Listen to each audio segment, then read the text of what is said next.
Yes. Plat Chat Overwatch, episode 145, starts with Jaws saying yes. People are gonna love that. Like, what did he say yes to? People will never know what Jaws said yes to going into the recording of this this podcast right here. So a little bit different this time around. It's episode 145. I got that wrong immediately. I got Jaws, Avast, and Avril with me. This time around, we're not live on YouTube, and it's actually released like a day after our typical start time. This was just a simple accident of board by business had to take place, and we had to delay the recording a little bit. And so instead of just, you know, potentially have one of our panel members here missing out on the podcast, we just made a decision to just delay it a little bit, and you'll have the same good old episode. It'll just be a day later, like nothing else ever happened. All right, so I think this was the best way to go around things. But here we go, episode 145. Avast, you had a bit of a story, right? You had a bit of a story going into this episode? I mean, we were just talking about Jack. Jaws had gone to reset Plant. He had gone to Plant for his... You showed your nice piece of grass, Jaws? Yeah, show the plant. It was very extravagant grass. It was nice. I need to plant it. It's a tissue culture aquarium plant. You get them from UNS. Not sponsored. Please sponsor me. It's it's a very nice hydrocotyle, a carpeting plant for the old 20 gallon. Carpeting plant. So yeah, if you're looking to carpet your aquarium, that's the plant you're looking for. And I just said that I own a crawfish when I was a kid. It was like, you know, a little tiny lobster, and you feed them fish. So what you do is, like, we thought it was like, my brothers and I thought it was the coolest shit ever, because you'd put a little fish into the aquarium, and the crawfish would hunt it for a bit, then he'd corner him and he'd get him with his claws, and then he would do the most metal shit ever, and he would rip him in half. He would like rip the whole ass fish in half. It has the strength to do that. Yeah, it does. It has the strength. I mean, fish aren't that. I mean, also a fish's body of this size is not that much resistance if you think about it. So like he would just rip, but I guess proportionally to the lobster or the crawfish, it's bigger. But yeah, he just and then he'd feast on it on both ends, right? He'd eat it. But then he wanted freedom so badly that one day we came back and we didn't find the crawfish was gone from the tank. We were like, where'd he go? Like, where'd the crawfish go? Until eventually we started smelling the smell, that smelly type of fishy smell. And we had found him under the couch where he had crawled many feet away from the tank in a bid for freedom and died. And so I was like, you know, mad respect to the crawfish. It died for freedom. If you want to see a crustacean, Johnny, with fucking power, look up a mantis shrimp. Oh yeah! Oh my those god! Are the ones that like punch. They box underwater, and you can hear a clicking sound, and like it goes. Yeah. Oh yeah. Yeah, it's. They punch crazy. Like crazy. They're like kangaroo jack. It's cool, but shrimp. They are. Yeah. They are the shrimp, the kangaroos of the shrimp world. Yeah. No, but specifically kangaroo jack. So here we go. Yeah, there you go. Yeah. So the things on the front of them, you'll see the little hands. Yeah, he's got mad hands. But he does that they do menacing throw hands. Fuck. Yeah, and they whoop little shockwave through the water. You can hear the they'll fuck you up when you do it. They're cool as fuck. They're cool as fuck. Wow. Look at that. So yeah, there you go. Yeah. We've learned some stuff today about crustaceans. Crawfish the Explorer. I'm sorry you had to deal with that, Avast. Yeah, its name was also the name my brother named every single pet. My middle brother, he named every single pet the exact same thing. He called it Killer, so its name was Killer. That's cool. I think I was just trying to evolve. Like that's how it worked back in the day, right? You know, you had everything was a sea creature, and then one of them just decided I might just go on land, and then like the ones that survived ended up being land creatures. So he's just trying to evolve. He did not make it. He did not pass the great filter. This one unfortunately did not evolve, but Yeah. I was trying to prove to the other crawfish that the aquarium wasn't square. Well, there wasn't any other crawfish. It was just him. So then we got a second crawfish, and that one, I think, lived longer. So that's good. The first Did you one put a was lid on the aquarium this time? That's good to hear. I think so, yeah. But also we had cats, so like the cat would try to dip their paws and like get them, so we had to put a little net over the top. So yeah, after the William Wallace of crawfish, we had to put a net over the top. This is a story for another day, but I was very intrigued when Jaw said that he basically got grass for his aquarium. How? Well, it's not actually grass, is it? Oh, okay. Like, all right.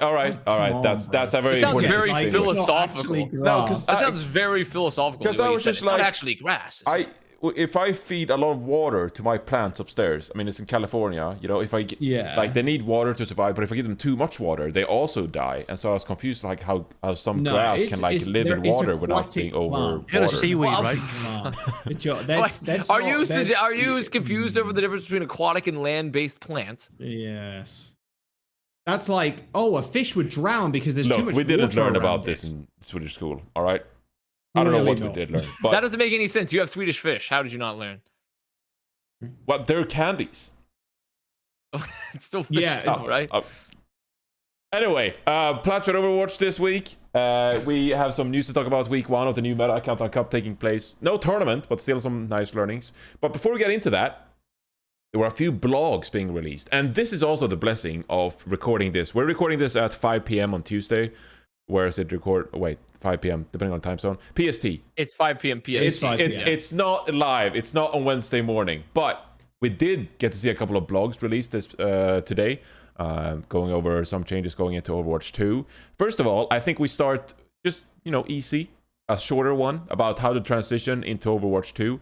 It was a pretty short blog. It just covered essentially like, hey, you should probably pre-download Overwatch 2. You can do so in the Battle.net launcher going into the next week. So when Overwatch 2 actually drops and when you can actually play it, you would know this if you played any other Battle.net game. You can access it instantly without having to like download it, you know, when the transition happens and that. It says that Overwatch 2 is anticipated to be live worldwide at approximately 12 p.m. PDT on October 4th. So a midnight release if you are... Wait. Is that midday? Fuck, I am so stupid. It's 12 p.m. midday or... It's no. midday. Yeah, it's midday. Okay, great. It's midday. Oh my god. Well, okay, forgive me. I've been playing a lot of WoW this past 24 hours. My brain rot. Feels bad.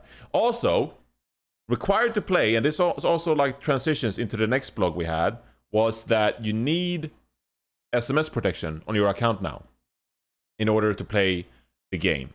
Also, if you're interested in progression of Overwatch 1 into Overwatch 2, you can merge your accounts. So it says on the blog, with the launch of cross progression, players can merge multiple Overwatch accounts to carry progression and in-game cosmetics into Overwatch 2 on a single profile. Existing players with multiple accounts must confirm their account merge to carry over progress from Overwatch into Overwatch 2. If you only made progress in Overwatch on a single platform, no action is needed from you. So essentially, if you have like a PlayStation account and a PC account, you can merge those together. I think it works.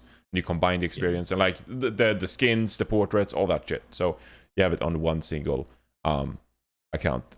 Overwatch servers will go down, so if you can't play the game, don't threat. But yeah, the big one is SMS protection, and this delves deeper into the next blog that we got to see yesterday. It is for us, which is Blizzard talking about something called Defense Matrix.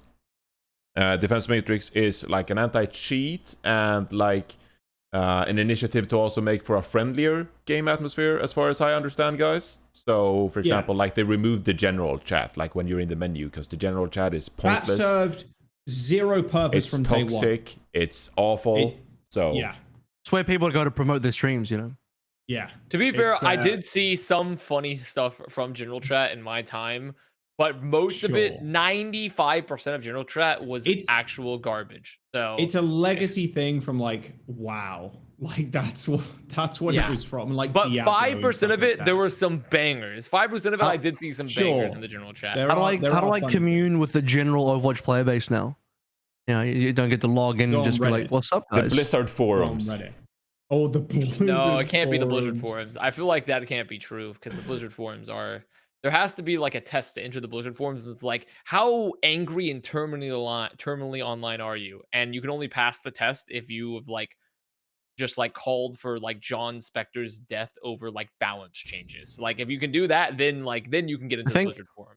I think the prerequisite is that you can't be a carbon-based life form. You have to be a silicon or nitrogen-based life form, and then you can enter the Overwatch forums. So they have to be completely. Well, I mean, I don't even know what those life forms would look like. I don't know enough about other life. Silicon-based life form. God, we are so stupid on this podcast. Yeah. Well, because all of our life is carbon-based life on the Earth. I'm sure there's going to be someone that's going to correct us. I think that was the joke. I think that was the joke, though. You know? Yeah, I know. But I'm just wondering what they would look like, though. I'm wondering what sort of universe, like, what would that exist in? I guess there's a great what if video on YouTube for that. That's where I get most of my information, apparently. Okay. That's fair. Okay. How do I water my plants if they're already underwater?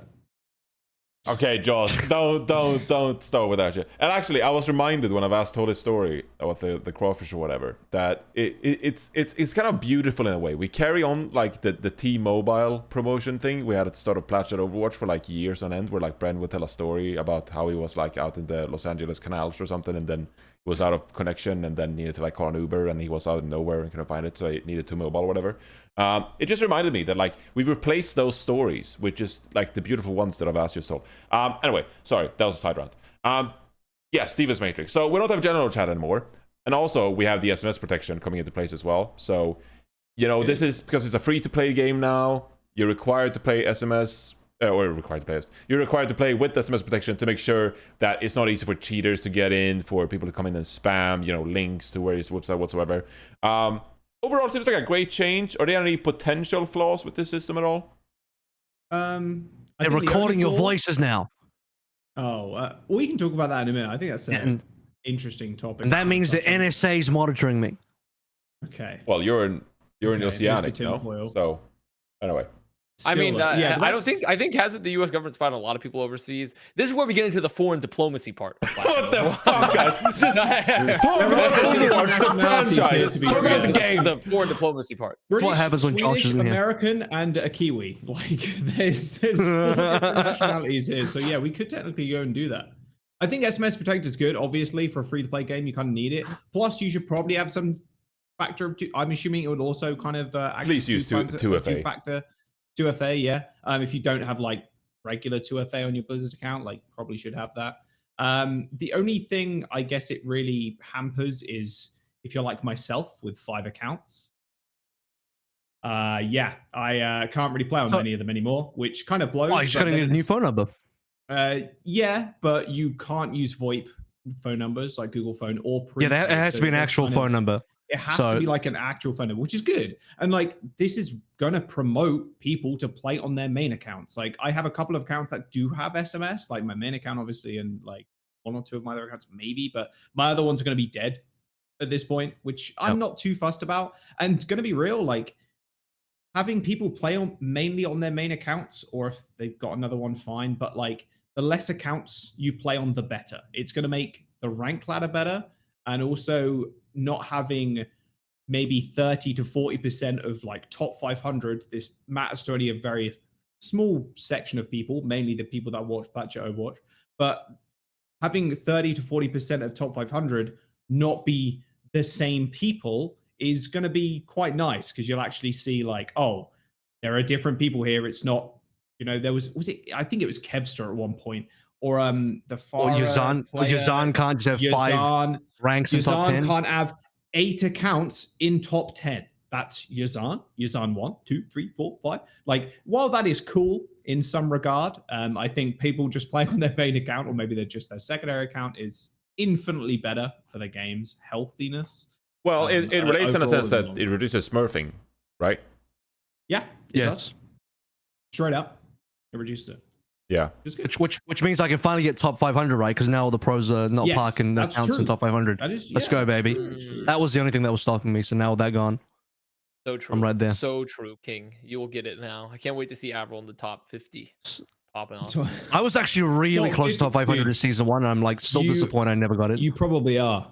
Oceanic region. How many players are there? At least 3. So I'm well, I mean, Oceania has to have a decent amount of players left, because after order, we share the same ladder as the Americas. Oh, really? I thought you still had it's an overall America's ladder, just like it's an overall Asia ladder, right? So so maybe you won't. So wait, Oceania. Wait, how is Oceania part of overall Americas? So like, what is there's it only like 3 regions you launch into? Americas. Europe, okay. Europe and, I thought like geographically they were categorized as like, this is really East America. Like, this is like really like, this is the super East America. Like, I didn't understand. Or West. Or West, depending on which direction you want to go. Technically, it's a globe, right? So you can go either way. Makes most sense, because like the population. Not everyone believes it's a globe, but it's huge, right? And then you have Europe and America. America's probably the second most populated, I can imagine, after the Asia ladder. So it does make sense. So you have to once a phone has been registered to an account, Like you can't use that phone again unless you want to like change it. So it says here in the blog, the same phone number cannot be used on multiple accounts at the same time, and players can't use the same phone number to create multiple accounts. Yeah, a phone number can only be used once if that was when making a new account. I mean, if you could use one phone number. You could use it for all your accounts. Basically, what I'm saying is like you literally have to have a brand new phone number for each new Smurf you want to get. So if you really want to Smurf, I guess you just need a lot of phone plans. Yes, but there is one stipulation which I do want to add to that, which is interesting because I saw people discussing it, and I actually hadn't even considered this. So this was my own I was like, oh, my experience hadn't even encountered this. Was if you have a prepaid phone, supposedly on top of the VoIP, because of the way that you do your plans, it's like you have a phone number. A lot of people that may be lower income and obviously they'll have like a phone and a phone number attached to like a prepaid phone. And apparently that also is not covered under this SMS protection either, which some people are saying that could like limit the possibility of people that might have the game but are lower income, or it's free to play technically, so anyone can have it now, and their ability to participate in it, which actually I think is a fair complaint. And honestly, I don't really know what the solution to that is, other than I guess just removing that restriction. I think I understand. So it's pay to win because only people that can afford phones can play the game. Yeah. So it's not actually free. I mean, maybe Blizzard's going to come out and they're tough on crime because burner phones can't be on it anymore or something. Like, I don't know. Like, maybe that's their policy stance. But either way, so I feel like that is a valid complaint for people, is that if you have a prepaid phone plan and you're not able to afford a consistent phone service, then that could be an issue. And I don't really know. I guess the issue for that, though, is that if they remove that, then technically you could just if you're really into the boosting infrastructure, which just exists. I mean, remember Sato? Sato was running, there was a whole corporation, there's a corporation being run. Sato Incorporated. Yeah, it was Sato Incorporated, but it's not just Sato. Plenty of people there is a very big underground. Okay. Yeah, there's a very big there was. There's a real I have personally known people that have participated in boosting companies. They exist. They are 100% a thing, and they have multiple people under them, and they're all boosting these accounts. So if the money's there, people will buy prepaid phones to SMS register accounts to sell accounts. If the money makes sense, right? It just will exist. So I don't really know what the solution is to that, because if you remove that restriction, then the really hardcore companies could be doing that. But also, is that enough of an issue to ban it? I don't know. Do other free-to-play games have an SMS protect kind of thing going on? Because I've played League of Legends, I play Valorant. I feel like I've never had to do anything with a phone. I haven't played Fortnite. Valorant definitely doesn't, but also Valorant's different in that they have one of the most. Well, I guess it doesn't change anything for boosting necessarily, I don't think, but they do have one of the most ridiculous anti-cheat clients in the world. Oh yeah, that's not like anti-smurfing though, right? But that's not anti-smurfing. So I don't really know what I don't, because I don't think they do anything in relation to that. I don't think they care about smurfing that much, honestly. I mean, so I guess it just depends. I mean, they obviously have a big deal in their game as well, I think. I mean, it's this is a divisive topic, but is smurfing actually a problem? This is way too much to kind of get into. I think this is more to do with toxicity and shit like that, rather than I think that's their stated goal. The Smurf account. Well, I feel like I see a lot of casual player complaints about smurfing. They always make smurfing a huge deal. Sure. Is what I see. I actually think it's a decent deal. But because it was so easy as well to smurf. You literally just bought an account and you started smurfing. Yeah, for sure. Especially on console, actually. Yeah, that's actually a big thing. This actually might target console more than True. It would target because Valorant League of Legends is not console, right? So it's a different landscape. Yeah, because I remember talking to Vicky about it. Because her sister plays on console, and all you need to do is just sign up for a new email, and you don't need to buy the game because you have the disc. So you just I think it's even easier than that. Sign up for another emal address. I don't think you even need an email. I think you just literally create another account on your PlayStation Network. I mean, for Valorant, I've created an alternate account for Valorant without needing. Actually, no, I did have to get another email for Valorant. But you can make infinite free accounts on Valorant for sure. What I'm saying is PlayStation, Xbox is super easy, way easier than it is on PC. So this might affect console, which is still a large portion of the market, don't forget, more than it might affect PC. So yeah, that's actually a heads up player. Well, it's even great for the community sentiment regarding smurfing, because I think that for the longest time it's been so easy to smurf that I think that a lot of people assume that whenever someone on the opposing team like pops off, like they have a smurf. Like as soon as you get dominated by like whatever hit scan player is playing on the other team, like that's a smurf because it's an easy assumption. Like level of the account, right? And you're like, oh, it's level 50 and it's in diamond or top 500 or something. You're like, they're deleting levels though. There's no more levels. Yeah, they're deleting levels. But I'm just saying, like, I think even if it reduces smurfing or not, it's still a nice change because like you give the community like the sense that it's unlikely that someone is smurfing, and so by just that assumption, like it's a much better playing experience because you're assuming less that the opponent is smurfing, and maybe you actually start rationalizing that they're just having a good game. And so therefore you're having a better player experience because you're not thinking every game. You never take those rationalizations out of someone's head, but because that's it definitely minimized, I think. Sure, it's definitely their demons there. What are the odds that this guy has gone out and purchased like a new phone plan with a carrier company to get a new Overwatch 2 account? People always make excuses, bro. How long have you played Ranked for? You know this. Come on. Smurfing's a bit of a scapegoat, I feel, as well. I think a lot of people in some ways overrate smurfing. This is one of those like Overwatch player base, take responsibility for your own poor skill challenge, Yeah, and I'm saying hopefully they do that now. That's not an Overwatch problem. That's any competitive game problem. Yeah. People don't like smurfing. But I do think Johnny's original point was probably more on point, where it sounds like for a lot of these changes, it's because their goal is to make it a more positive environment for player base versus smurfing, which I think is probably because a lot of their statement focuses on that with like when it regards to like they can grab the audio logs now and stuff. So getting us back on track, honor the voice of people. To that point, positive environment. I want to mention this as well that they are starting to register audio transcriptions. I don't know if this was a thing in the past. I think Valorant does this actually because there was something about there was something about Valorant where like they record the voice thing and like people were like, well, is this part of like terms of service, like are they allowed to record my voice and like listen to my microphone, whatever?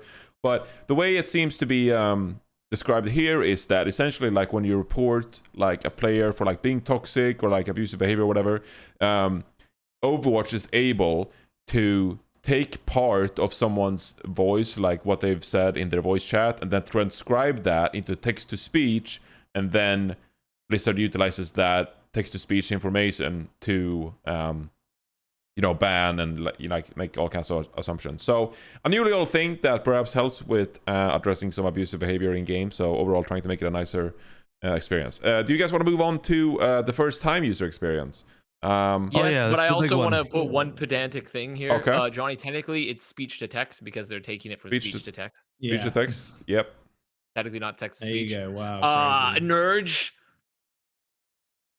I think it's good. It's definitely a good thing. I would say, like I don't know. They definitely didn't do this before, clearly, because they're obviously implementing it now. So I always felt it was really easy to flame in voice, and then there's no text documents, no text logs, so I haven't been toxic. You know what I mean? So it's definitely a good change. I will say, I can't imagine the headache that they had to go through with.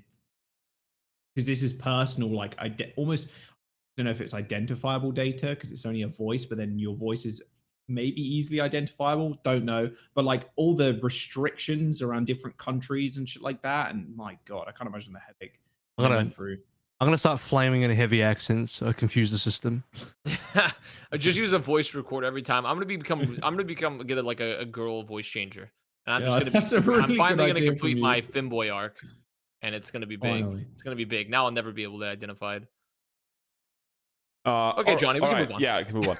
Josh, by the way, someone is. By the way, I'm producing again this week. Surprise.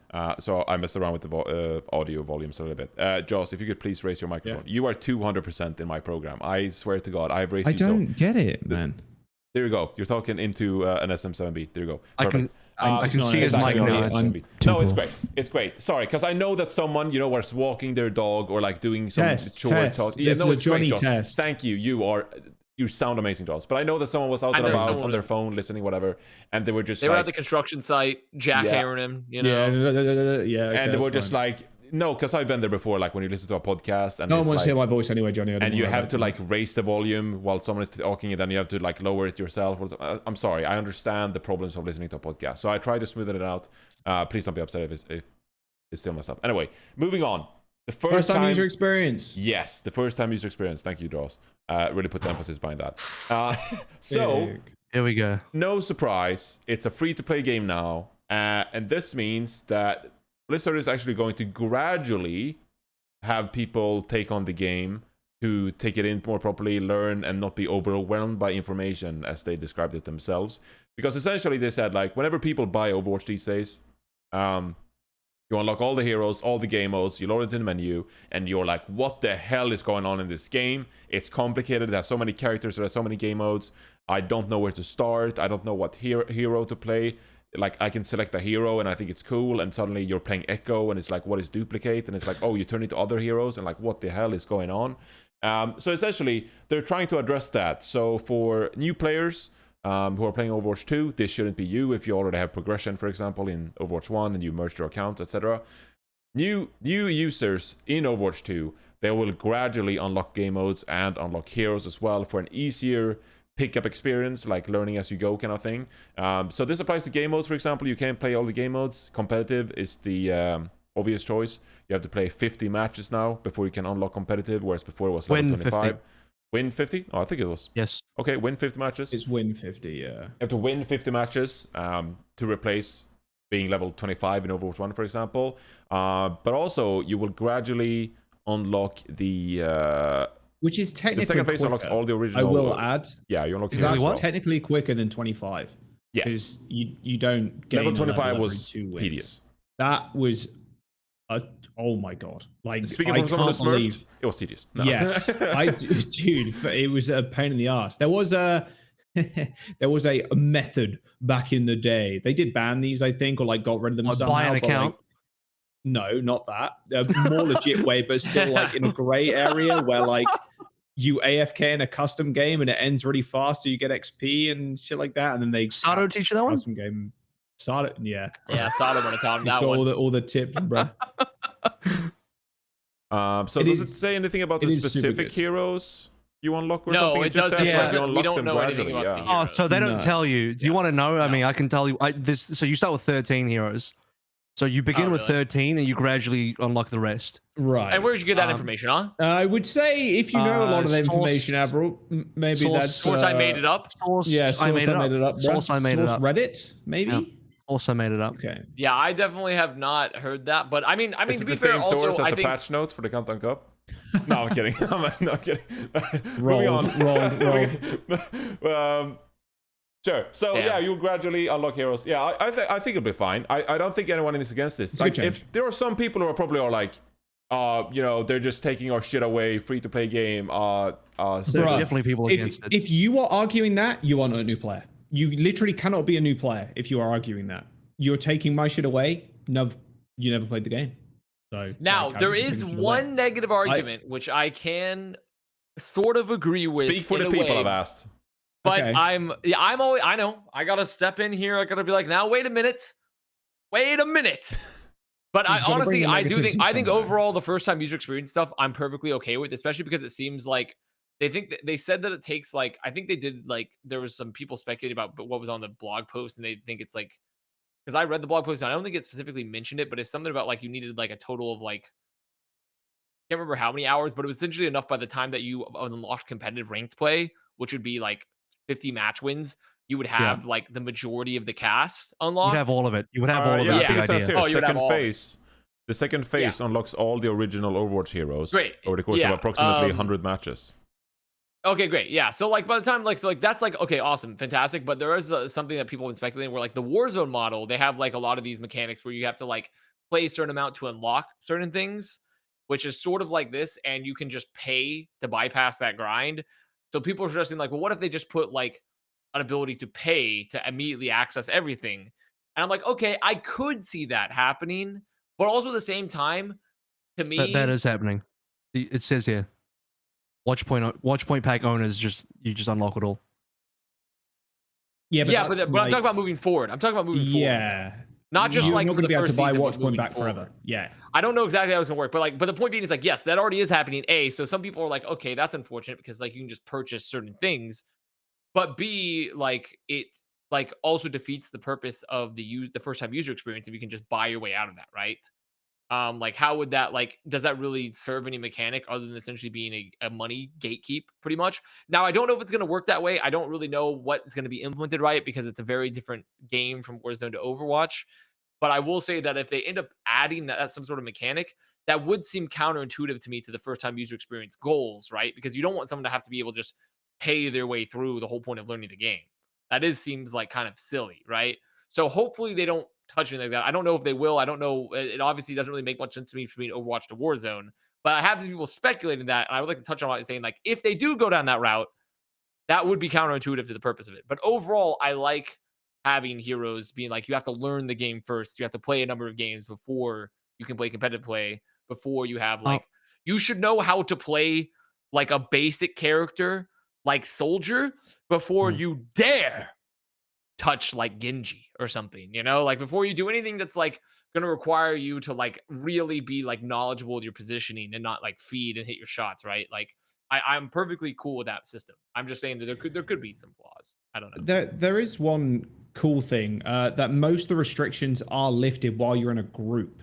So if you're like playing with friends who will, I'm sure people have done this before. You play League of Legends for the first time. You don't know what's going on. You play with friends. They will tell you everything to do and they'll tell you go bot lane and play support. But like at least at that level, you can be like, okay, well, if I'm playing with friends, they're going to tell me anyway. I don't need like super hand holding for, well, I wouldn't say a lot of it. Well, I'm curious if that goes for heroes or just game modes. Yeah, that's the specify. thing. It doesn't specify, but it says, I'll read it verbatim. For most first-time user experience restrictions are lifted while in a group. So new players can team up with their friends at any time to play almost any game mode. Now, that to me sounds like it's just game modes. But if they lift the restrictions on some extra heroes or something, that would also be kind of cool too. Because yeah, if you're playing with friends, you are inevitably going to get taught something, or like they're going to tell you, oh, you know, the shift on Genji dashes, and when you get a kill or an assist, it resets, you know? Yeah, I doubt that. I'm sorry. I heavily doubt that they would unlock. I heavily doubt that they unlock heroes. But still, like unlocking different game modes and like lifting some of those restrictions, obviously apart from comp, is nice. At least you're there with friends playing. It would suck if you like queue with a friend and they were like, hey, can you swap Sigma real quick? And you were like, I have Winton. I can go Winton jump. To be fair, because here's the thing: is like some of the criticism coming through are obviously the people again who like think really hyperbolically about like, well, what is the worst case scenario theory that could be applied, which is, oh, I'm going to end up with some new player on my team who doesn't have all the heroes unlocked, and then they can't unlock Sigma. I think the reality of the situation is that if they're a new player, they're not going to fucking know how to play Sigma anyway. Like their hero pool is going to be super limited. And also, you're not playing competitive. You also not. Well, some people take quick play very seriously, which I find ironic because it's like if you got to take it seriously, if you might you're as well play competitive. Hunting, I understand. Yeah. I mean, also the goal of not having that, I also agree with you, everyone. Like what have they done to this hero? How will in the game? It's like, bro, even if you're in ranked, 2/3 of the players don't fucking swap. Like, what are you even like more than 2/3 really? Like, what are you even worried about, man? Or if they do, they suck at the hero they swap to because they're just not practiced or good at their hero. Like, it's just you just lose anyway. Blizz has hella data on like how many people swap and like what's the rate of that kind of shit. Like, the lower you go, the less swapping there is. Potentially, don't know if that's true, but like just in theory, that's the case. The only people are like the 4.5k lobbies. I heard a theory was also like the higher ranked as well. You don't swap because if you one trick, it depends on the type of player. But if you're one tricking, especially if you're like a Mercy, you're not fucking swapping off a Mercy if you're one trick Mercy to GM, right? Sorry to use that example, but it's like I think that's pretty true and pretty widespread. But it's also like, depending on unless you're a pro player, your hero pool is probably limited in some ways as well in terms of like what you're actually really, really, really good at a GM level. You're not going to be like that level on every single hero. You're going to be better and worse. You haven't seen my hero pool, bro. It's expansive. You're special. You're a unique player. I play Reinhardt all the time and Winston. So yeah, literally one trick. The two trick. Great. Yeah. Did we about wrap that up? I think I just hope that there's like a quick play sort of queue, like skill based, but it's for newer players. So like, do you want to have that case where like if you're stuck and you have like the first whatever heroes that I can almost guarantee there will be. That happens in every other game. Yeah, like League of Legends, you only queue into new players. Yes, because League still does the level thing. So like obviously Overwatch doesn't do that anymore. But like in League of Legends, when you make a new account or you are a new player, because I don't know if you were there, Johnny, but like when Bren first started playing League and I was playing with him. Holy mother of God. The lobbies you get into are like kind of mixed. They'll try and match you up. But like when I was watching Bren solo, he's like playing against, they look like bots, but like they're new players as well. Like Overwatch will definitely do that system because the worst thing you can do in a free-to-play game is scare someone off who has just picked it up. And how do you do that? Well, you put, I don't know, fucking Kevster playing Quick Fade for some fucking reason on the other team. Not even skill, just like the hero thing, which is like if someone queues in and they don't have access to certain heroes and they're stuck on like 2 different tanks, that like someone can't counterpick them and abuse that. I don't think.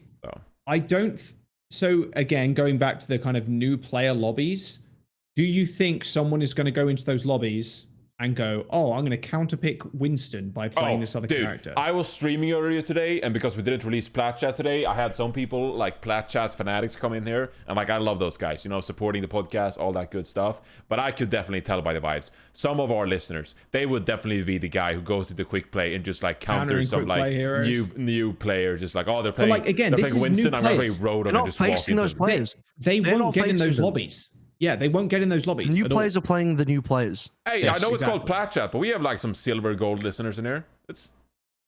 Isn't Plat above silver? Okay, I'm not. Can we move on? Like that, Johnny, you are not getting the point. I will say that I'm not getting the point. All You're not getting this one. We can move on. We have a long podcast. There's one extra detail. Just silver or gold player, they played the game before. It's not about the fucking level. It's about the amount of hours or minutes they put into the game. Anyway, let's move on. The one has one more point.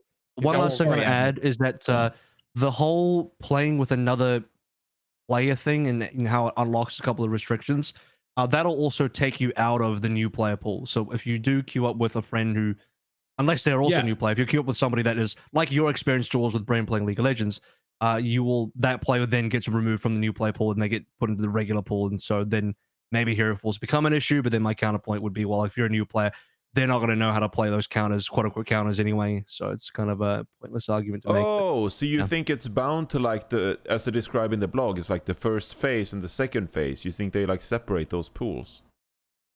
It might be a mixture people of the two. People playing the first phase. Yeah, they're okay. Yeah, that'd be cool. They know what they're doing. They've thought about this. I don't know what we talked about. They have a lot of smart people behind so many smart people over there behind the keyboards. Yeah, at least diamond chat at that level, I think. But now we talked it out, so there we go. Amazing. Quick little mentions, endorsements. They're turning three different endorsements. Shot caller, like friendly, whatever, good teammates, stuff like that. They're turning that into one single thing. So if you see me in your games, endorse me. Thank you. I don't know why. It's fun to have a little thing, endorsement thing. The pre-competitive match screen. Usually before, when you queued into a competitive game, you would load into a game. You would see who your teammates were, what rank they were. And for some people, like if you were in Grandmaster, for example, you would sometimes have some top 500s on the opposing team, and sometimes you would have some Masters players on your team. Basically, a wide range of skilled players within a single match. And Blizzard essentially came out and were like, this is not great, because even before you've even started playing the game, you have like a preconceived notion of how the game is going to go based on how you assess the players on your team versus the enemy team. And most of the time it's bad. Like if you think that you've been shafted by matchmaking and you have like, I don't know, 3 Masters players on your team and the opposing team have like 4 Overwatch League players, then you'll instantly, even before you start the game, you'll be like, well, this sucks. We're going to lose. Well, that will still happen. Like, that will still happen. 4 Overwatch League players against you? Oh, well. It won't visually tell you so. They won't tell you their rank. And so they were like, this is bad. So you're not going to see... You're not going to see the competitive skill tiers as you go into the game. But it will show you after, I believe. I think.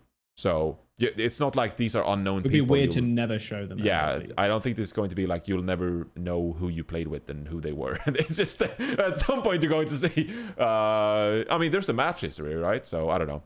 Maybe that carries over and they'll show it appropriately. The ping system, we talked about this extensively. The ping system is awesome. If you play Overwatch 1 now and you play the Overwatch 2 beta, you're like, I don't have ping. This sucks. I want ping back. It's very helpful. And then they mentioned the general chat. So, what else? There's the anti-cheat stuff, but I mean, that kind of goes hand in hand with the SMS features, I suppose. Unless there's anything else. They just explained a bit who they're working with, like internally on the Overwatch production team, like who's working on how they're like working on this, and then also some external forces when it comes to Activision Blizzard King. Blizzard is a founding member of the Fair Play Alliance, a global coalition that empowers people in the games industry to share best practices, knowledge, and tools to create fair and inclusive spaces in gaming. So this is obviously something that Blizzard is really prioritizing, trying to make a fair game where no one cheats, and a great experience where you won't face abuse in your everyday experience. So, pretty big blog. Lots of good stuff in there. Yeah. Which is good. I mean, I'm glad they're putting a lot of, I mean, it's because I think they've been trying to do it in other games recently when like to really focus on cutting down on the harassment people can face when playing online games.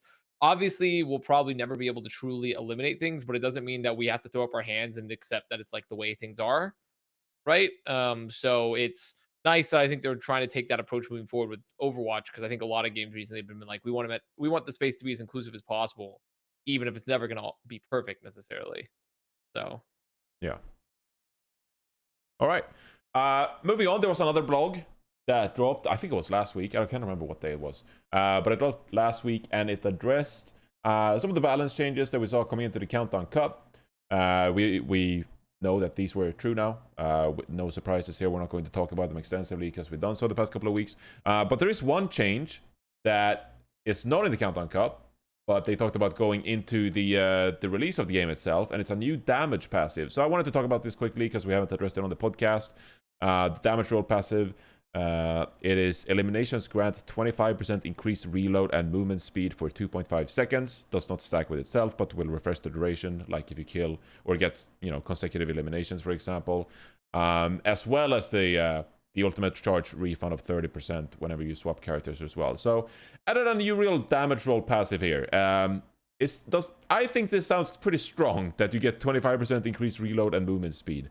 Do we agree? Anyone who opposes this opinion? It shouldn't be on a limbs, which can basically be 2 damage from long range. It should be on actual final blows.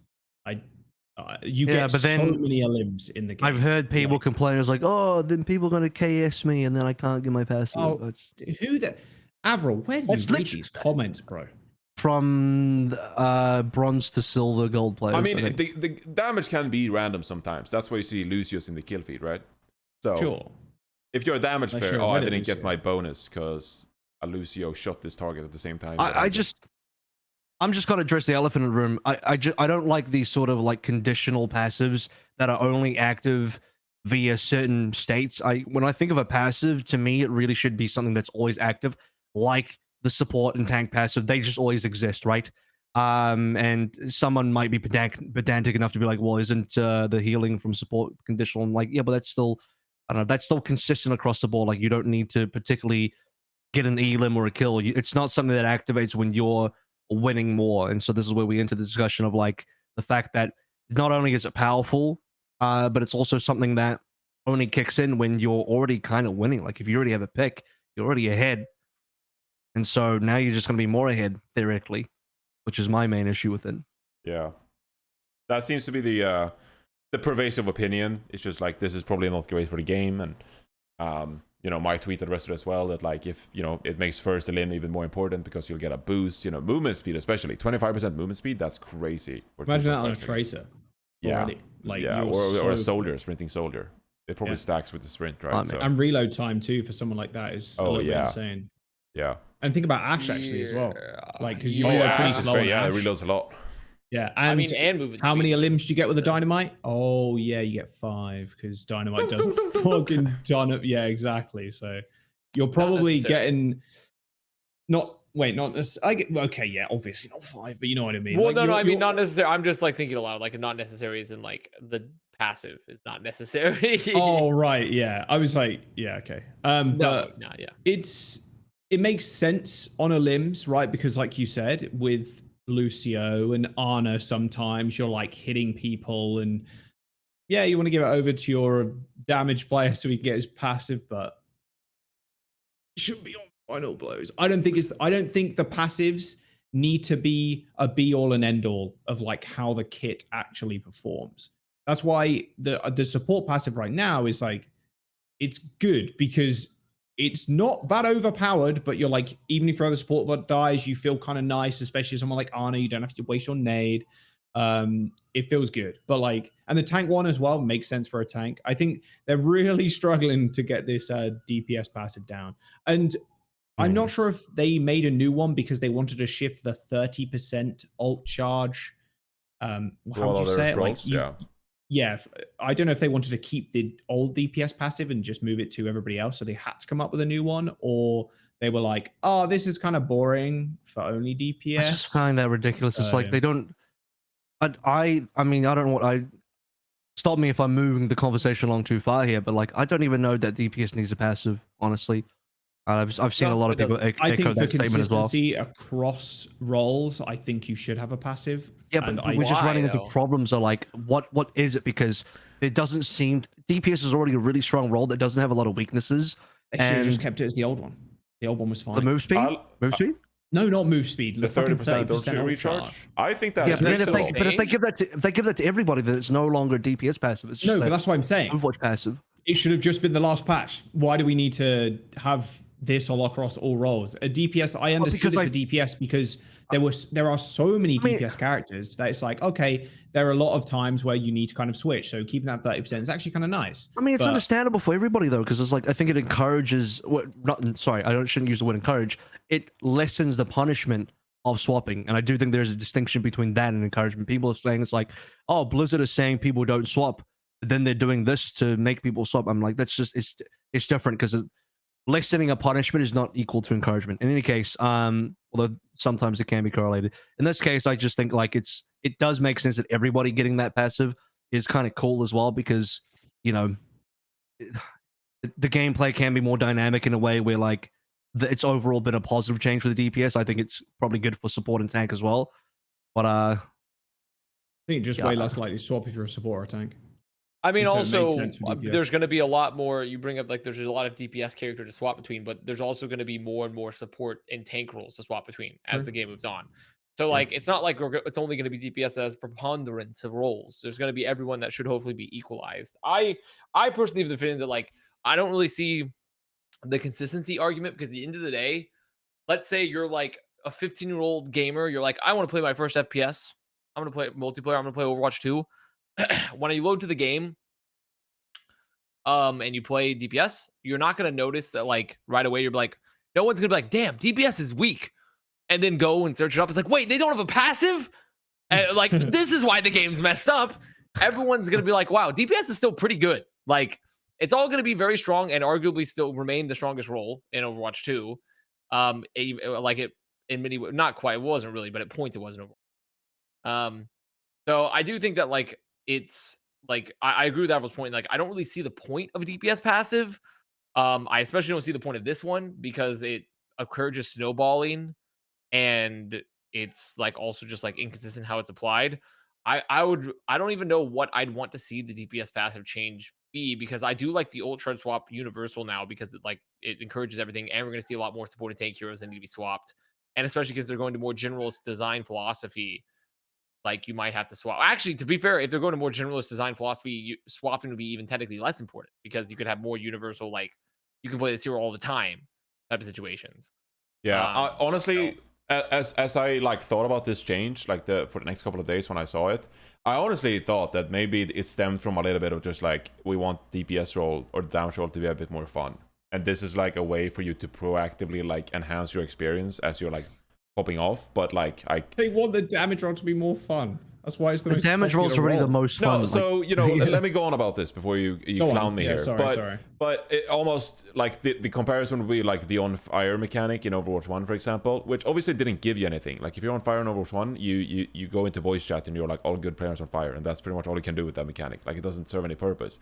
But it would be cool, for example, you know, this is just a limb right here. But if there was something, for example, if you got 3 consecutive kills in a game or something, like maybe you know, something would happen to like reward you aesthetically or visually, or in this case, it's, you know, gameplay experience wise, for you to like feel good as a player. Like, hey, I got a consecutive 3K, and like now my character is like doing something cool, like, or you get an AC 130. You bust a you get a kill streak. Like, no, fucking no. I think there's better ways to visualize that. Like they could. I don't know. I'm not saying they should give you medals like Battlefield, but I was gonna say you could literally turn on fire, but then there's explosive dynamite, and like that's bad. No, you get the point though.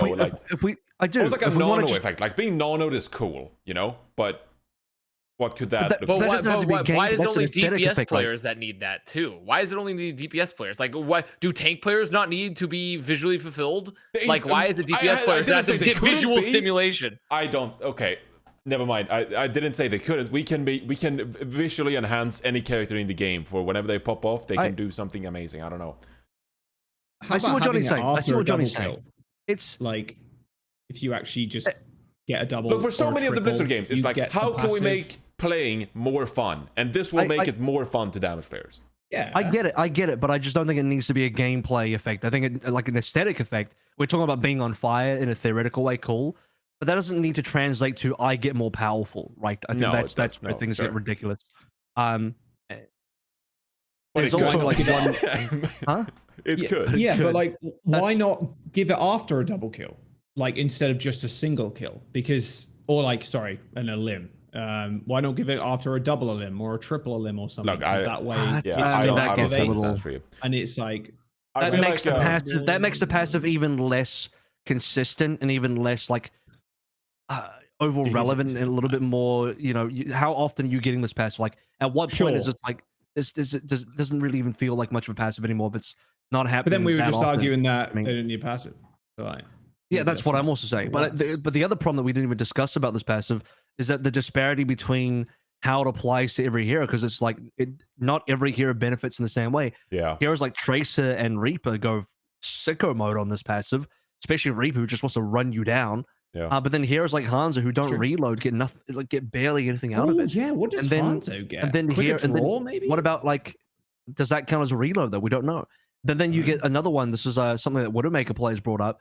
But if you randomly tag a player and get an elim at the wrong time, the increased movement speed is going to fuck your muscle memory for like moving and aiming and precision. It's like, you know, you might overstep a shot potentially and just stuff like that, which, you know, is a small deal. We're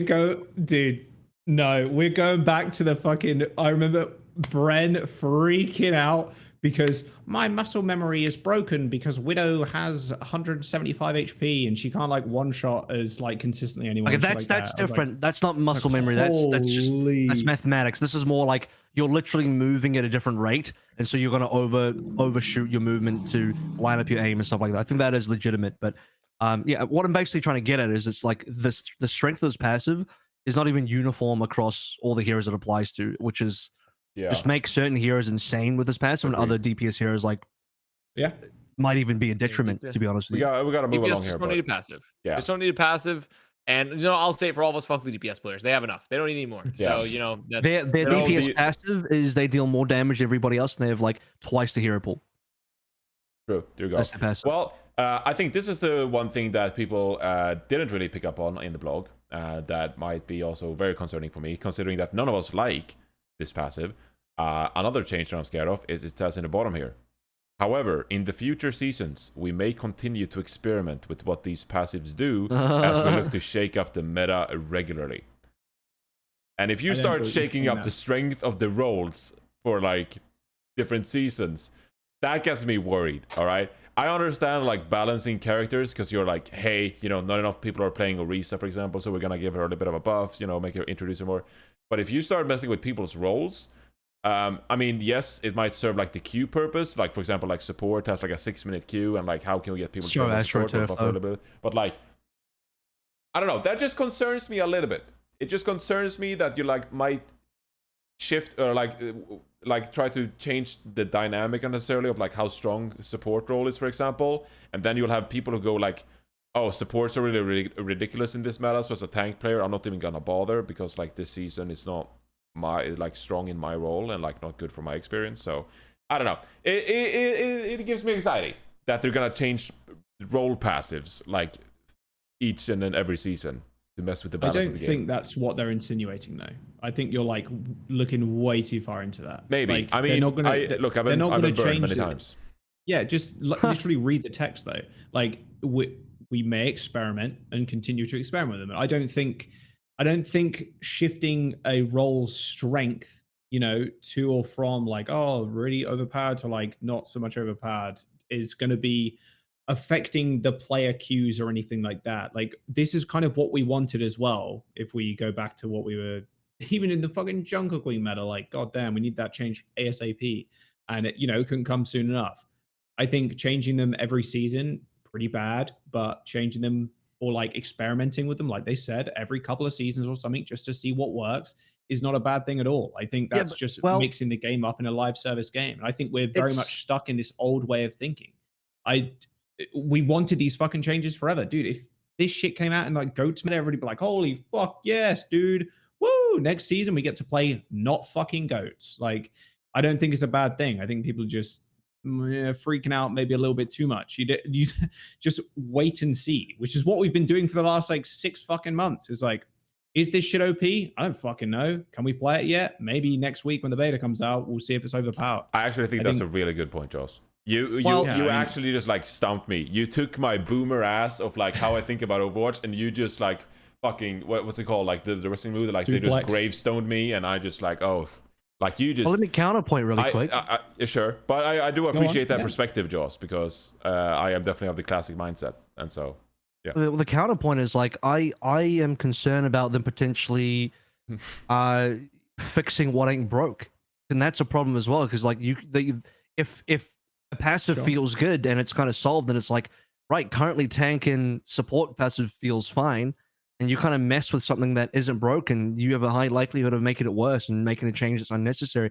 I would want to avoid novelty, and I'm maybe a little concerned from the novelty aspect of like, oh, we'll change it for the sake of change it, which I wouldn't agree with. I feel like, you know, balance is one thing, but like fucking with passives is very different, because you know you're screwing with the entire role versus just one hero. Because when you're doing balancing, you're looking at just one hero, maybe how they interact with other heroes, but passives are very tricky because it's a very wide sweeping thing.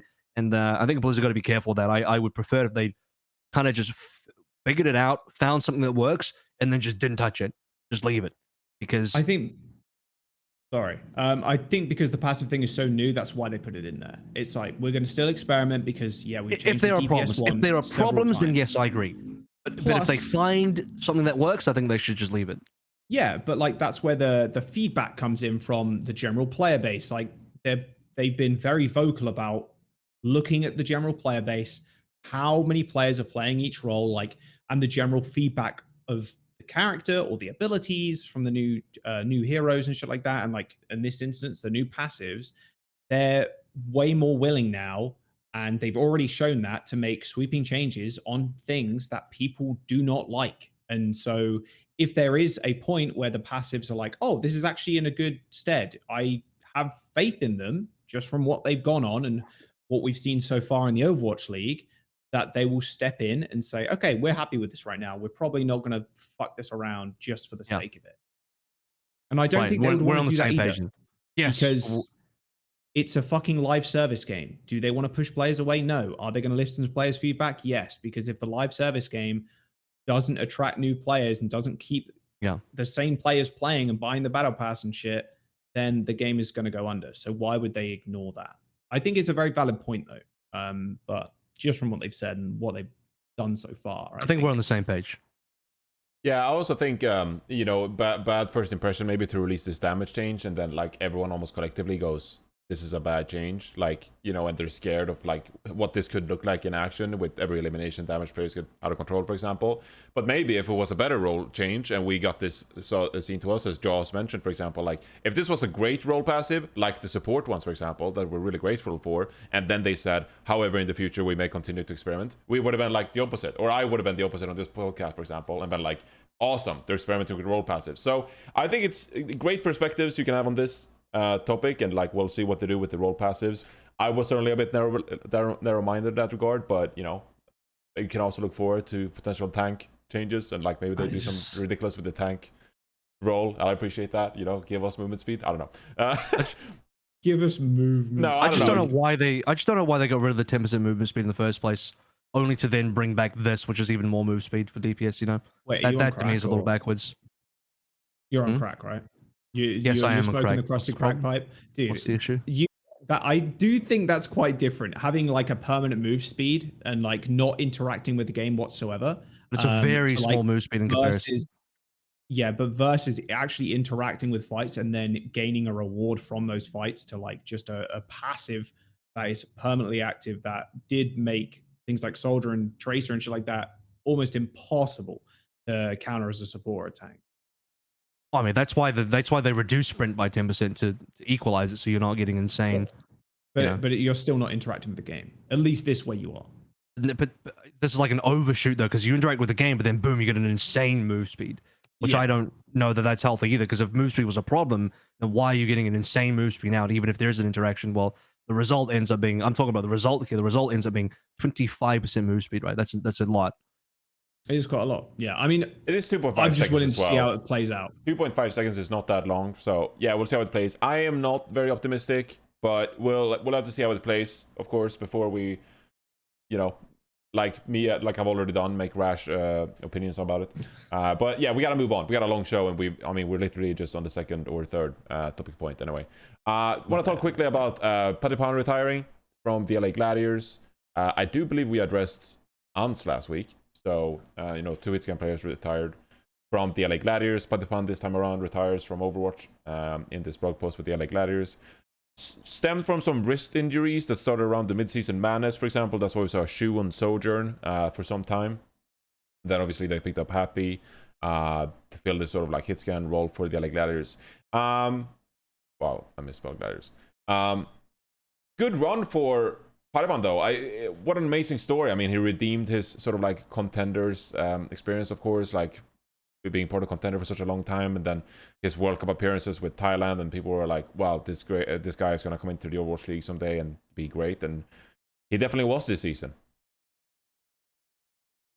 Yeah, I mean, Patiphan was, I mean, he started out kind of slow. I think the whole, like, what was it? The 4K SR meme, 3800 SR meme, like that definitely hit different in the beginning of the season. Funny though. But it was, he rapidly improved, I think, after that, and showed that he still had what it took to compete at the top level in Overwatch. It is a shame that he left now, because I personally think, like, obviously I don't think the Gladiators are currently bad at all. I think they're very good. I think Happy can like grow into the role of like being that, like, more of that flex player in a way, like, or not so much a flex, well, actually kind of a flex, like a Sombra Tracer, more so than a hard hit scan. But it definitely would be really nice for Glad right now, I think, if they had Patiphan in terms of the current meta. So it is unfortunate for them. But overall, I think for Patiphan, he's a legend of the fucking game. You know, he's a legend. Like, he left Overwatch when he was like 16, came back when he was like many years older, and then still looked really, really good on one of the best teams in the world after, and showed a drastic improvement after doing amazing at international event in Valorant. And like, who knows where he ends up next and what you know, what his career is going to be, but he's proven that he is a multi-game top tier talent. So yeah, absolutely. I definitely think I obviously wish he was around for a little bit longer, but yeah, I think the legacy is kind of ridiculous. I don't know how many players have done that before. You kind of you dominate one game, leave, dominate another one, and then come back and you start dominating again. Like, it's pretty nuts. Like, I think he's going to be missed. And I think one of the big things that a lot of people miss is like how kind of funny he was and like a little bit goofy, you know, like Summer Showdown especially. I think just him doing some dumb stuff behind the camera and like actual like a big personality within the scene. I think that's what a lot of people are going to miss, along with his play, obviously. But you know, personality a lot of the time does shine through that. So yeah, kind of blows. It does. And Glads are now down to 2 DPSs as well, so I wonder how that's going to affect them for the rest of the season, given that they have been pretty adamant about running 3. I think a lot of teams would prefer to run 3 DPSs if they can for the flexibility. There are obviously certain metas and compositions that Glads might struggle in with only Happy and Kevster. You know, when we look at Happy, he is like a very standard hit scan player that doesn't deviate out of the hit scan pool, really, right? Unless I'm wrong there. I don't know if Happy has a tracer at all, but you'd want Kevster on that role even if he did, which means there's a potential of like a Jimmu leave kind of situation happening here, where like the flexibility of the heroes is not going to be quite where you want it to be, just because of certain hero pools. Like Happy not being able to cover some of the flexes might prevent Kevster from moving on to other heroes. Like how if you wanted to play Tracer Genji, for example, I don't know that you could achieve that with Happy Kevster, right? Because unless Happy would have to play one of the Tracer or the Genji for that I think combination to work out. I think Happy played some Tracer in the T when he was on Houston Outlaws last year. I remember seeing Happy on Tracer and being like, not amazing, but it was good. I think it was good. I think it was like surprisingly good for the perception that people were like Happy is like a Widowmaker, long range hit and if that's the case, then maybe they'll be fine. But like even then, I think there's a difference between like, yeah, this is serviceable, and holy shit, that's Kevster and Tracer. Yeah, I mean, championship aspirations. But I think you're right as well, Avril, when it comes to like the Sombra and the May that Patiphan played earlier this year. That Happy now, for example, I don't know how good Happy's May is, So I think your point is valid, Avril. Phil. And I think Glads would be smart to avoid those situations. Like I think if it ends up being like Tracer Genji, they'll try and like dodge that and just play something else to their player's strengths. Yeah. In a way, kind of like what Guangzhou Charge are doing, right? Where it's like, no, we're just gonna force the Jimmy Sojin because that's his best hero, right? So I think the meta is thankfully open enough that teams can sort of just force their own way through if they need to. But it is a interesting position for the Glads to be in. Typically, DPS hasn't been a role for them that they've lacked flexibility in, but I'm sure they'll navigate it. But it is definitely a hurdle. Yeah. All right, moving on. Let's jump into some of the recaps for North American teams. And let's start with the San Francisco Shock here. The San Francisco Shock, they started stage 0-2. Obviously, the number 1 seed in North American region. But let's talk about their performance in the past week. Some tank flexibility issues here. Some Mikey a lot of the time. So some of Kalush. But this is definitely not the way that I think San Francisco Shock fans expected their team to start the Countdown Cup. Obviously, I think they had 1 regular season loss going into this tournament, and now they had 2 in 1 weekend, so not great for them. We saw, just to give context here, like we saw Mikey, for example, on that ball against the Washington Justice, and they were able to abuse that with Kalios playing a really good diva. They played double flex support some of the time, Luciana. So some good stuff from Washington Justice counter Shock, and then also they had another loss where, They did play well against the Houston Outlaws, but Sam had some struggles on the Sombra, for example. He looked okay on it. We can talk more about that later. Violet was playing Ana, whereas Finn was playing Sen. So definitely some composition issues here for the San Francisco Shock. Are we worried, or do we think this is just like they'll figure it out and we've been really high on the Shock? Because essentially they lost 1 match in 3 stages, and now they lost 2, so... it looks very panicky, like what happened, they lost 2 matches in a row, but actually this is just kind of normal for even like some of the best teams. Can I drop in a spicy take in here? Oh, spicy takes. I think they've been potentially, I don't want this to sound too accusatory, but I think there's been some potentially bad coaching calls in here as far as composition choices go. I think Ball is fucking shit. I'm not gonna lie to you. I think Ball is really bad in this meta. And this is just a wrong call. Correct me if wrong, have other teams made a serious attempt to play Ball outside of Shock? Because I haven't seen it in APAC except for the 1 map that Gaga went for it versus a Gooseray Ryan, which is different. Like that's a matchup specific choice. Here, Shock just seemed like they want to roll out of the ball on a number of different maps and just kind of force it. We're in a Sombra meta, guys. We're in a Sombra meta where Sombra is actually legitimately good, and you want to play a Ball. And by the way, it's not just a Sombra meta; it's a Sombra plus Ana, 2 things that really screw Ball's gameplay. And Mikey's forcing Ball. To me, that ain't it. To me, that's a horrendous call. I mean, no one. I can't remember off the top who else has played Ball, but definitely no one else. No one else. But I do know for a fact that no one else has tried to force the Ball as heavily as Shock. Yeah. That is they're forcing it and losing. It's like, yeah. I mean, I'm not only going to echo your point where I think the Shock decisions with the play Ball are bad coaching calls. I'm going to say that I actually am worried about the Shock tank line in general right now, because everything in North America, obviously APAC, it's I think there's a lot more there's still a lot more like finding stuff out and like people are like playing different things. But in North America, everything I've heard and everything I've seen is trending towards we're going to do a hard diva meta. Hard diva with like teams like Fuel playing Zarya. And I think I know what that is. And then Vancouver will play Orisa. So like overall, like this meta for Shock is Mikey shouldn't be playing it because he's gonna ball Winston player. And then Kaluja's diva when he's been in has been fine, but it did not look great the match that he played. So I actually worry not only for the Shock's coaching decisions, but I worry like how well their tanks are going to perform in this particular meta in general. Because like, sure, Kaluja's a well-rounded tank player, but his diva didn't look amazing when he played it. But they're just still putting more time. There's plenty more time for him to get better.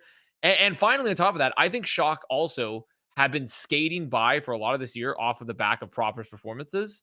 And if Proper doesn't just like hard fucking pound, they will not look as good in this stage, which could be an issue, obviously, for them. Like if Proper does have legitimate health issues, if he doesn't, like, because in the matches that he played this weekend, he was good still. He was not Proper as annihilating everyone in the server either.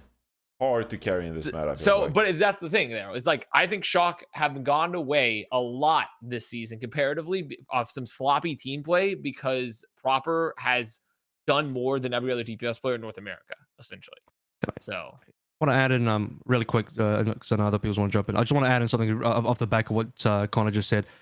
First of all, I actually think the APAC meta is a lot more stable than NA currently, and my proof for that is that there is way less fluctuation in what the compositional choices are in APAC compared to NA. For example, not a single second of Orisa is being played in in APAC rather. Very small amounts of diva, almost none. Or no ball, except for again the one exception of Gaga playing it to counter the brawl comp of Hangzhou. So whereas NA, we're playing all sorts of different shit. Yeah, but at APAC they're playing like isn't Gushue now? Correct me if I'm wrong, but I want to spark about Gushue was still playing a lot of Winston, was he not? Winston, yeah, there's a lot of Winston gameplay. There's a lot of Winston. It's mainly I can break it down to two areas: Winston and Zarya. Those are the two meta types. To speak about the Shock tanks as well. Well, actually, the other point you made, you're saying like maybe we're heading to a diva meta. My counterpoint to that would be I don't agree that we're heading into a diva meta. Instead, I think a lot of NA teams are forcing a diva because a lot of NA teams just have off tanks. There are very few main tanks that exist on the NA teams, and the ones that do exist, like Gator, are like permabench and not playing. So when you have like almost everybody, their starting tank is an off tank player for better or worse, diva starts to shoot up in playtime a lot. Whereas you see in APAC, because there's a lot more main tanks still in there, there's a lot more Winston gameplay. Yeah, but I think the problem with that is that Winston, in my opinion, it gets hard shredded by diva in this meta currently. That's my personal opinion. Obviously, we'll see if it remains true. I think Winston gets hard fucking shredded in this meta by diva. It gets shredded more by Reaper than diva, in my opinion. Yeah, but that means there's two different counters. You could play Reaper diva. You could play Reaper Zarya. My next point would be, instead of a diva meta, I would more strongly argue it's a Zarya meta. I don't think it is a Zarya meta because, well, I guess actually in a way, yeah, you might be correct in that you could play the Zarya Reaper, which is fair. But I think for North America, I guess I should clarify, for North America, we're trending towards a diva meta, which you're right. But yes. I think overall, I don't think Winston is the pick, is the point I'm trying to make. I don't think Winston is the pick moving forward. I don't think Ball is the pick. I think we're going to trend more towards that diva Zarya swap up, mostly, is what we're going to be seeing. I actually think we're so early in this meta that, I mean, the cop-out answer is that like it's map dependent, and also it depends on the play styles. But honestly, the teams we've seen have most success is just honestly when they play like a tank hero that caters to their play style. Because you can play like Winston, and when I watched Shanghai Dragons, for example, I was like pretty impressed by the fact that they played, Winston into like, this Zarya thing that Guangzhou were playing, and still like making rather good decisions about when it came to like positioning and like utilizing leap and like utilizing space, stuff like that, right?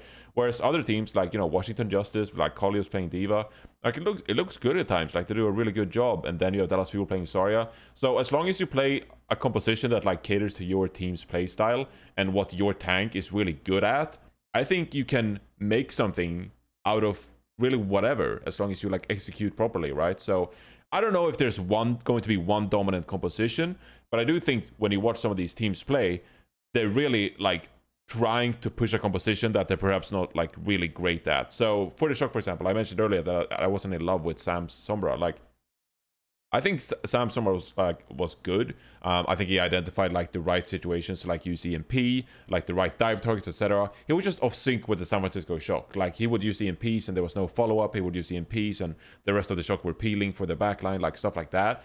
And so that's just an example of like they're trying to play this meta composition, and maybe the Shock's read is like, we want Mikey in there to be able to play Winston most of the time, but when they play whatever thing, we play Mikey Ball. And like Mikey Ball obviously didn't work, but maybe the Shock's read is we want to favor these kind of Winston compositions, but they didn't execute well, so it looks worse than what that comp actually might be in the current meta. So it seems to me like it's a little bit all over the place, though. I don't think we can really set like one composition rules all.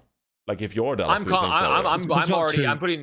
hard committing to the Zarya. You're hard committing to the Zarya. I'm hard committing Diva Zarya. Diva Zarya will be the two dominant compositions by the end of the stage. I think Diva in North America will be the 90% of what's played.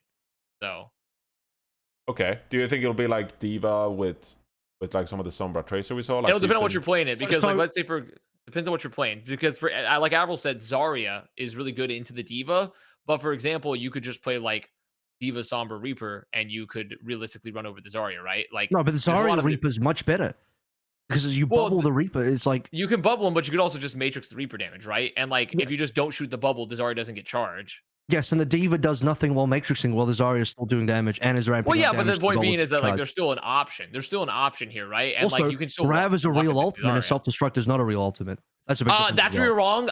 Because you can zone. Because you can zone, pal. You can zone. But overall, I do think that Diva Zarya are going to be the two dominant compositions. They're going to end up being the two best. And I agree with Avril that. I think for North America, at least, we're going to trend towards a 90% Diva meta. And I can also say as well, like the Diva really is the off-tank Winston.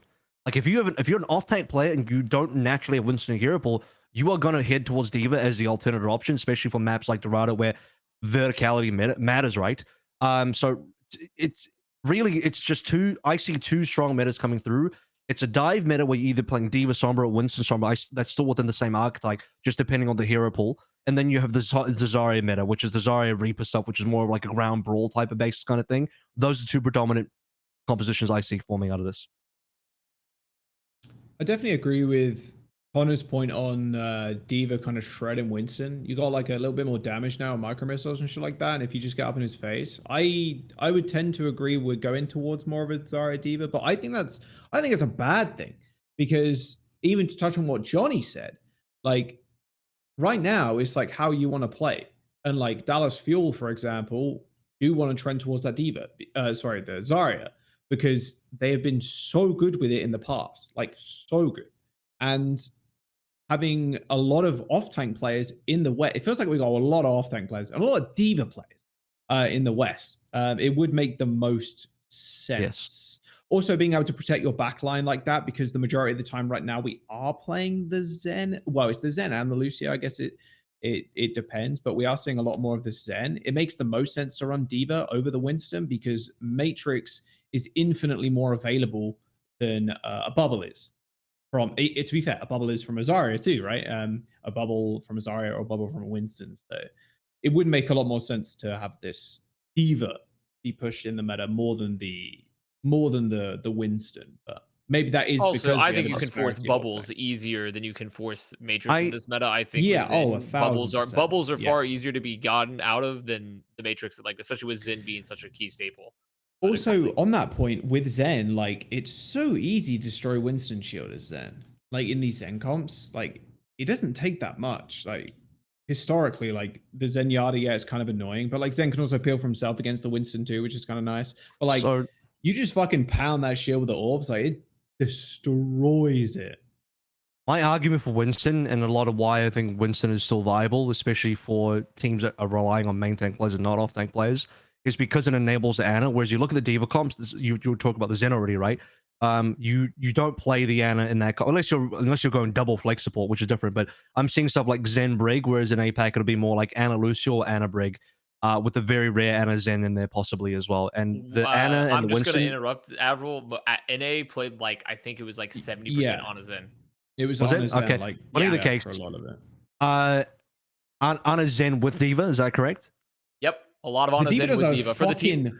Because damage, because if they push your backline, you nano Tracer or Sombra Tracer, pretty much. Who gets the nano? Yeah. Who gets the nano then? That actually it depends. So if you're pushing, if you go for a backline push to just exclusively roll a backline or to get someone that's pushing, you nano your diva to punish them because with the extra damage they get blown up really quickly and you can eat the nades. Or if they push your backline, you nano the Zen and just have the Zen donk walk. There was a lot of nano Zen. Yeah, I was a lot of nano Zen. So my position on the speaking about Winston and the interaction with anime, it's very obvious you nano the Winston, but there's also you're either playing for the DPS position. There's the predominant meta is Sojin. It's between these three DPSs: Sojin, Sombra, Reaper. Two out of those three with the Winston and Lucio. And the nano targeting is so much more straightforward because obviously you're going for the Winston or the Genji there, or the Reaper there, and you have very clear win conditions off those nanos, and it's a lot more easier to sort of execute those win conditions versus what I'm hearing from more of a Diva Ana kind of situation where it's not as clear and it's more conditional on like, oh, we're going to play for more of an anti-dive and protect our Zen versus let's nano blade and just fucking win, right? Like that's very different. Yeah, still though, I don't know how not that I've seen that Nano Genji versus Nano Sen much recently, but I do think that the Nano Sen actually worked really well at like countering some of these dives coming through. Like I was impressed like repeatedly by how effective the Nano Zenyatta was, and so that is probably why I'm hesitating to agree with you, Avril, because I saw them just like nano in Finn, for example, on San Francisco Shock, and I'd be like, holy shit, he literally just like got half his health, and now he takes 50% damage reduced to kill the Zenyatta. Like that's literally like you put a pulse bomb on Zen and he won't die from it. Like it's nuts. So I definitely like saw the effectiveness of some of these compositions where you play double flex support. So but at the same time, I've seen like some really good Winston compositions in APAC too. Like for example, teams playing like Sojourn, Tracer, Winston. I'm like having great success with that, especially like baiting out their opponent. Like how does a Diva comp advance? How does a Zarya comp advance with double flex support without you being picked apart by like, for example, a Zarya bubble blowing someone up, stuff like that. So that is kind of like why I'm on the fence, because like I've seen the effectiveness of all this different stuff. There was definitely more like double flex support and like more Diva being played in NA this week, even like against some Zarya comps. Like for example, Boston is an interesting team that, for example, they played Diva double flex support, I think, into Florida Mayhem Zarya on Paraiso, and you're like, how are you making Diva work on a close range map like Paraiso versus a Zarya? Like a Diva is theoretically supposed to just like be destroyed, and maybe, you know, some of that was execution from Florida's part, for example, but you can definitely make these compositions work even when the map design, or theoretically it shouldn't work. And then also I want to add in, like, I hear what we haven't talked about is Junker Queen, actually. Not that I think that Junker Queen is great or anything, but also like it fills a similar role of a Diva in actually that like you have a less hitbox versus Sombra Tracer. And so whereas Sombra Tracer is really good versus Diva because you have a huge hitbox, you put Discord Orb, like you destroy the Diva, a Junker Queen is actually like able to fend off like Doomfist, stuff like that. You have a lot of close range damage. You don't want to go up close against a Junker Queen. So it's a bit all over the place. Yeah. I'm going to add in that I think part of the reason why the meta read is different is two-part. One that I've already explained, which is A, a lot of more off-tank players in NA compared to APAC, and B, there's a lot more double flex supports available in those NA rosters as well. Whereas if you look at the APAC rosters, it's mainly flex support, main support as a duo, and there's not that extra option. Unless we're looking at either Shanghai with Bebe, which we can all argue, I don't know if he should be playing, and then you look at Spark where they have 4 supports. Outside of those teams, it's Xerneas Farway, Nisha Monk, Langsa Molly, Fixer Aim God, Eris Vendame. It's a very static flex support main support. So they're not going to go towards a double flex support because that's not their strength. So this is part of the other reason why we're seeing a change up in meta read. And also you have teams like Seoul where like Smurf's obviously going to play Winston over a Diva or a Zarya, stuff like that's his main hero.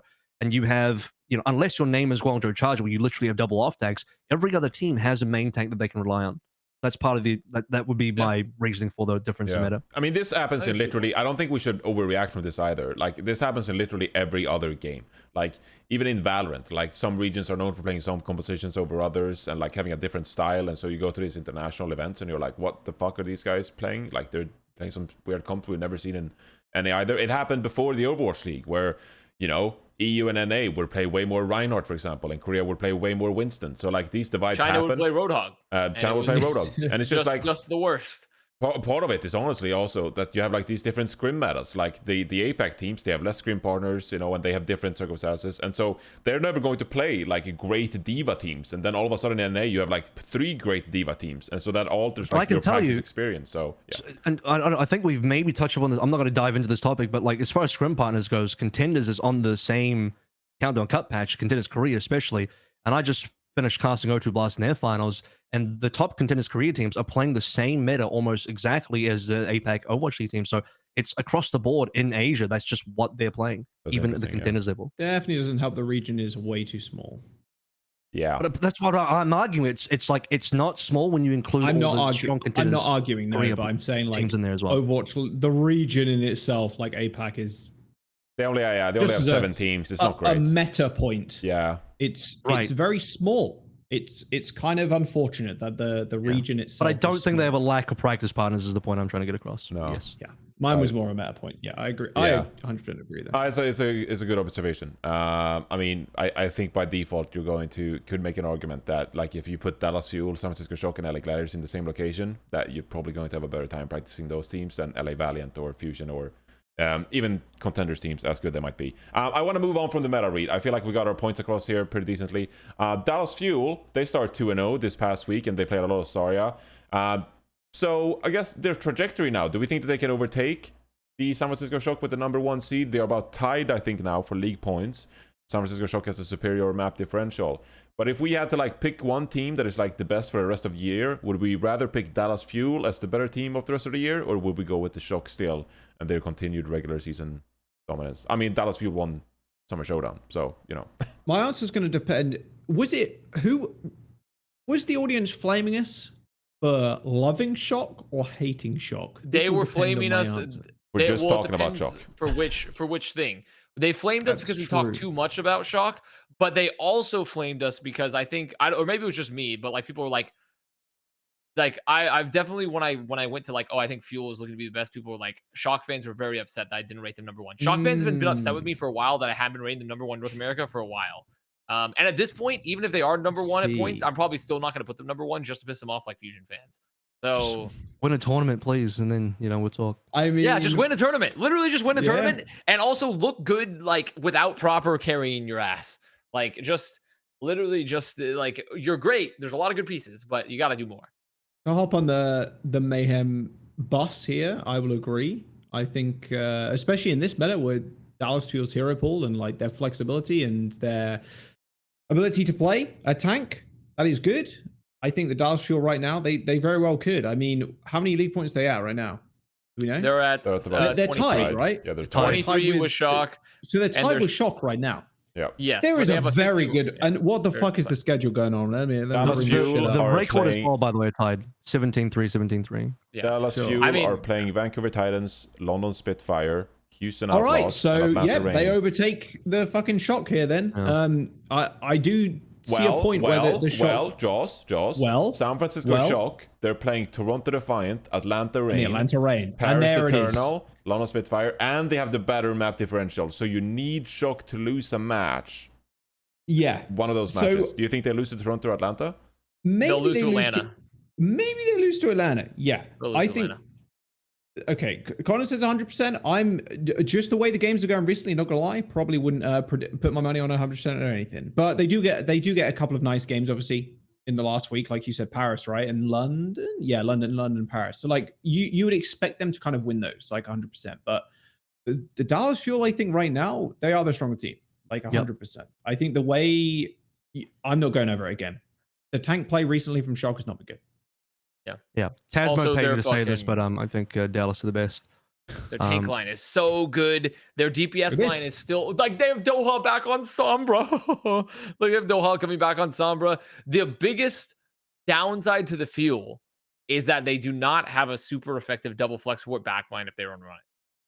That is the biggest downside to the Fuel. I don't think they need it. But they don't need it. If their Zarya plays perfect, they don't necessarily need it, is the thing. See, I think Dallas are on the money with the meta.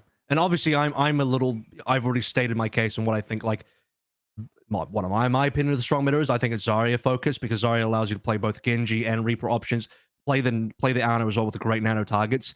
And Dallas Field get to play their greatest hits. I mean, any meta where you get to put Harbin on one of his fucking Chad picks over either the Zarya or the Junk Queen or whatever, or the Sigma, you are in for a good time for Dallas. You are in for a damn good time. Doha, we already knew he was good on the Sombra. Some people might be confused about the Edison Genji. I can explain that very easily as well. Part of the reason why Edison's still in is because you want to have the flexibility to go between both Reaper and the Genji. And they trust Edison far more on the Reaper, which is why Sparkle's not in. So Edison will even play the Genji just because you want great bubble targets for Humber to play through. So, you know, they have that going for them. Then you get Fielder, still nice of him to show that, Lucio, though. and I just... Not like we knew that Edison had a great Genji and just like, hey. I think it's cool, but that's a bit of a callback. I can't remember Edison used to play it with Jisoo Busan. I can't remember. I'm pretty sure he used to do it with Jisoo Busan. He would play Tracer Genji. He played Tracer Genji. Yeah. Yeah. I know he had Tracer Hanzo. He definitely had Tracer Hanzo back then. But he anyway, was like, kind of like a decay. Dude, he was the best player on that fucking team. You see that? You see Jisoo Busan's record? Jesus fucking Christ! They were like last place in every fucking tournament. Almost. I just want to say, like, he was the best player on that fucking team. He played everything. Outside of Edison Genji, let's just say Edison Reaper for now, just because it fits better to my narrative. All 5 of those players on those 5 specific heroes are like best in slot for that. Like, I was going to say for that team, but maybe just overall, right? Doha, Sombra, Edison Reaper, Humber, Zara, Fielder, Anna, Chiro, Lucio. You fucking love that. That's insane. Everybody's playing their best hero at that stage. Yeah. Yeah, it's a spicy take, but it's the one I love because I can't just like also just like that. It's not blasphemous to say that. That's a great take. Tasmo paid me a lot of money, but that's aside the point. I think Dallas Field are really good. Yeah, he played me a lot of RuneScape gold. Is what he did for me. Yeah, there's one team though that I think can. There actually, I take that back. There's actually, though people are think it's hard cap. I don't think they're guaranteed lock in. I think Rain, and I think if Outlaws have the potential, they can match them. So I think let's move on to those teams. Yeah, let's move on to those teams. I want to have a good discussion about all these teams essentially, because there's like 6 teams that are like grouped up here. So I wanted to have a conversation here. Like, what team do we think can like take one step up further and like elevate to that next tier of teams now with like the San Francisco Shock and the Dallas Fuel? Because we have so many who are like in an equal tier, and I would rate these teams not as in like their current strength, but I would say like over the entire year: Houston, London, Atlanta Reign, Toronto Defiant, Florida Mayhem, and then a bit lower, you know, Washington Justice, Boston Uprising. But like these teams are like bending the play-in, you know, hovered around the mid-table mix. Is there like one team out of those that we think could compete with the likes of Fuel, Shock, and the Gladiators? Atlanta Reign obviously makes sense because they got top 3 some tournaments this past week, but like, or the past year. But is there any of those teams you think could like take a step up during the season? I want to hear first the Atlanta Reign argument, because you know we started on Atlanta Reign here. This is for them doing really well, or what? Yeah. I think absolutely the Atlanta Reign can do well. They can definitely mess up that. Like Hawk is back on Diva, like one of his better heroes. Vigilante's come in and looked absolutely solid. I think Speedly, obviously coming of age, has been super nice. I think their depth in hero pool with people like Nero, Venom can also play the Tracer. Like, absolutely, Atlanta Reign up there. I think that's a very, very like the softest ball anybody could throw you. Right, talking about the Atlanta Reign in this better. I think they're gonna look good. I mean, I need to look at their fucking schedule, but yeah. Apart from the Shock, I mean, the Shock and the Fuel they face New York, Shock, Washington, Florida, then Dallas. So yeah, dude, Reign, absolutely. I think they're going to continue to do well. Yeah. Unless they beef it. Unless they do a classic Atlanta Reign where they just like suddenly shit the bed, because like. But then it doesn't matter, because then they'll go to playoff scenario and then they'll exactly. I mean, well, they'll be fine. But yeah, they'll be except for they technically didn't do that last stage. Really, they didn't really. No, okay, sure. But yeah, but besides that, I do think they're perfectly designed for this stage. I'm feeling good about them. I also think I'm underrating Glads, but that's just because I think Glads, if they don't start playing space, will not do well this meta. Oh, wow. So, okay. That's pretty spicy, because we've seen limited time from space. I mean, we saw him come in on the Junkie Queen to end last stage, because like Reiner obviously wasn't suited for that hero. But you feel so strongly about like the off-tank heroes that you want to see space instead. That's how strongly I feel. I believe, and has nothing to do with, because I think Reiner's an incredibly good player. It's just clear that if you want a hard off-tank player, and because like I personally don't believe that main tank is going to be very viable for a lot of teams. I would much rather them just play space. So that's my personal belief with the Gladiators. I think if they start playing space, I think Gladiators could overtake Fuel, but they have to play space. So, all right, Avril, do you want to move on to your spicier picks? I'll just comment on the Glads one real quick before I do that. What I will concede about that topic is that I don't think Doomfist is the right call. So I think Reiner needs to move away from the Doomfist. But I still have faith in the Winston pick, and I think if Reiner plays towards the Winston, they can still find a lot of value there. Yeah, that's I'm happy to park it there. So, but I'd be interested in exploring space. I think the difficulty with integrating space is that he's lacked a lot of playtime on the roster so far. And so you're basically shelving the player that you've put all your effort into. It'd be like if you suddenly just got a game. Maybe it's not a fair argument, but in some ways, if you to really twist the argument a little bit, it'd be like if you brought Gator in, because he just hasn't been committed to by the team, and Space has not been committed to by the team either. So you kind of bring in someone that just hasn't had the scrim time. Is my read on that. Yeah, my one is I actually think there's a possibility. This one's really out of left field. This might be too hot, but I think Justice have a capability of reaching further. I think they have a reasonably strong meta ahead of them. Kalios has always been a very good Zarya player. I even remember from last year when he joined New York and he just kind of beefed the team up with the Zarya. If they lean heavy into that, Assassin Sombra, and then Decay on either Reaper Genji, two of his good picks from previous, last year as well. He played a lot of Reaper last year. He's played Genji this year. I think those are really strong picks for them. Open Krillin, they'll just have to get by. I don't think neither of them are like super insane on their picks, but like they'll be good enough. And I think if you just focus on the Assassin, Kalios, Decay line, playing the specific heroes that I listed, Washington can go far. But I'm seeing Washington play a lot of different stuff. Kalios is still experimenting on Doom. I already made my thoughts on Doom pretty clear. I don't think he's particularly strong with this meta, especially when it's loaded with Sombra and Ana. And Kalios just needs to sort of focus his hero pool a little bit, and then Justice might have a shot. Yeah, so it's worth saying here that of course there's no tournament at the end of the stage, but I'm safe to believe it would be very reasonable if the play-ins were played on this patch too, right? So for these teams like the Washington Justice, for example, they can't. They can, but it's very. They would not qualify for like playoffs typically.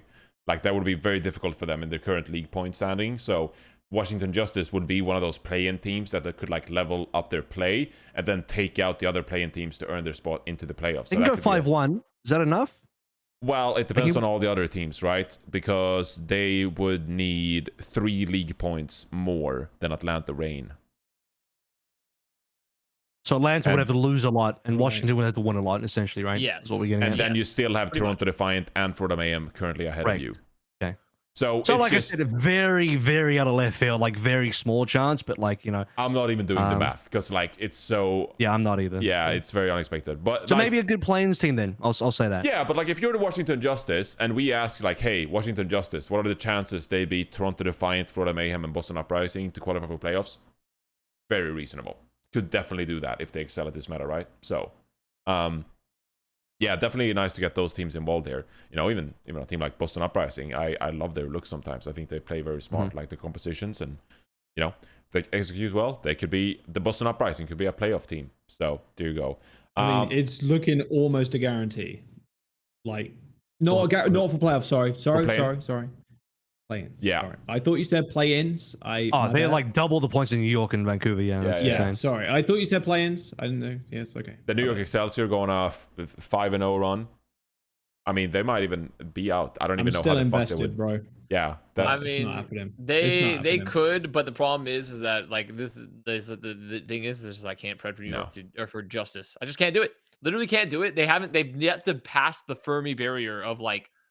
Well, winning multiple games in a row consistently and good teams. They just haven't done it yet. They're playing New York Excelsior next. Shock, didn't they? Yeah, they beat Shock, but that that was a subpar Shock. That was. But also on top of that, like that's one game. They need multiple games in a row of good wins for me to finally. They are playing. No, I haven't. I've been on this way for 3 stages. I have been this way for the Justice for the entire year almost. Okay, that's fine. That's fine. Honestly, I think most people are like that. But Atlanta Reign and LA Gladiators, they're playing this stage. So that would be a great litmus test. Like, you don't have to beat Atlanta Reign and LA Gladiators to make it to playoffs, because you can just go through play-ins. But that will give us like a great idea of like how strong Washington really are in this matter.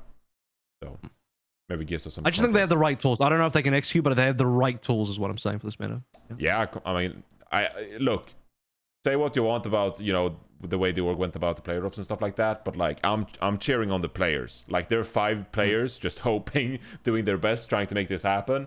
Like best of luck to them. They're trying to make the situation work for the Washington Justice. So there you go. Did you have any final like surprise picks that are like irrational confidence? That was the Washington Justice we pick. have one. We have one we haven't really discussed in terms of like, because they technically are within the top 6 right now. They're number 5, in fact. No, London Spitfire. London? Oh, really? Yeah, okay. yeah. London Spitfire. No, I'm not. But I mean, I'm just saying that we haven't discussed them. Like, Okay. do I think London is going to? Because right now they're ranked 5th. They're 5th right now. So like they are within the top 6. In fact, they're not even 6th. They are number 5. But do I think they're going to have an amazing stage? I'm also interested to see how this team performs because with just playing Poco.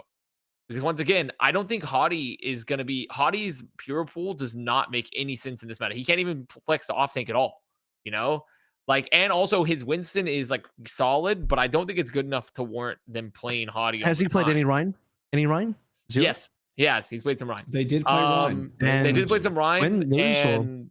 it was their match versus... I think it was the Wasn't match... it against Paris? Yep, and they dropped him after Paris, which is arguably the worst team in North America. So, I don't remember if it was on the map that they played Rhine, though, but the point being, it doesn't matter if it was or not, because, like, I just don't think their team is currently built... Like, in their current setup, they need to make some adjustments to where they can... Like, they also dropped the map to Titans, who only play horse. They only play horse.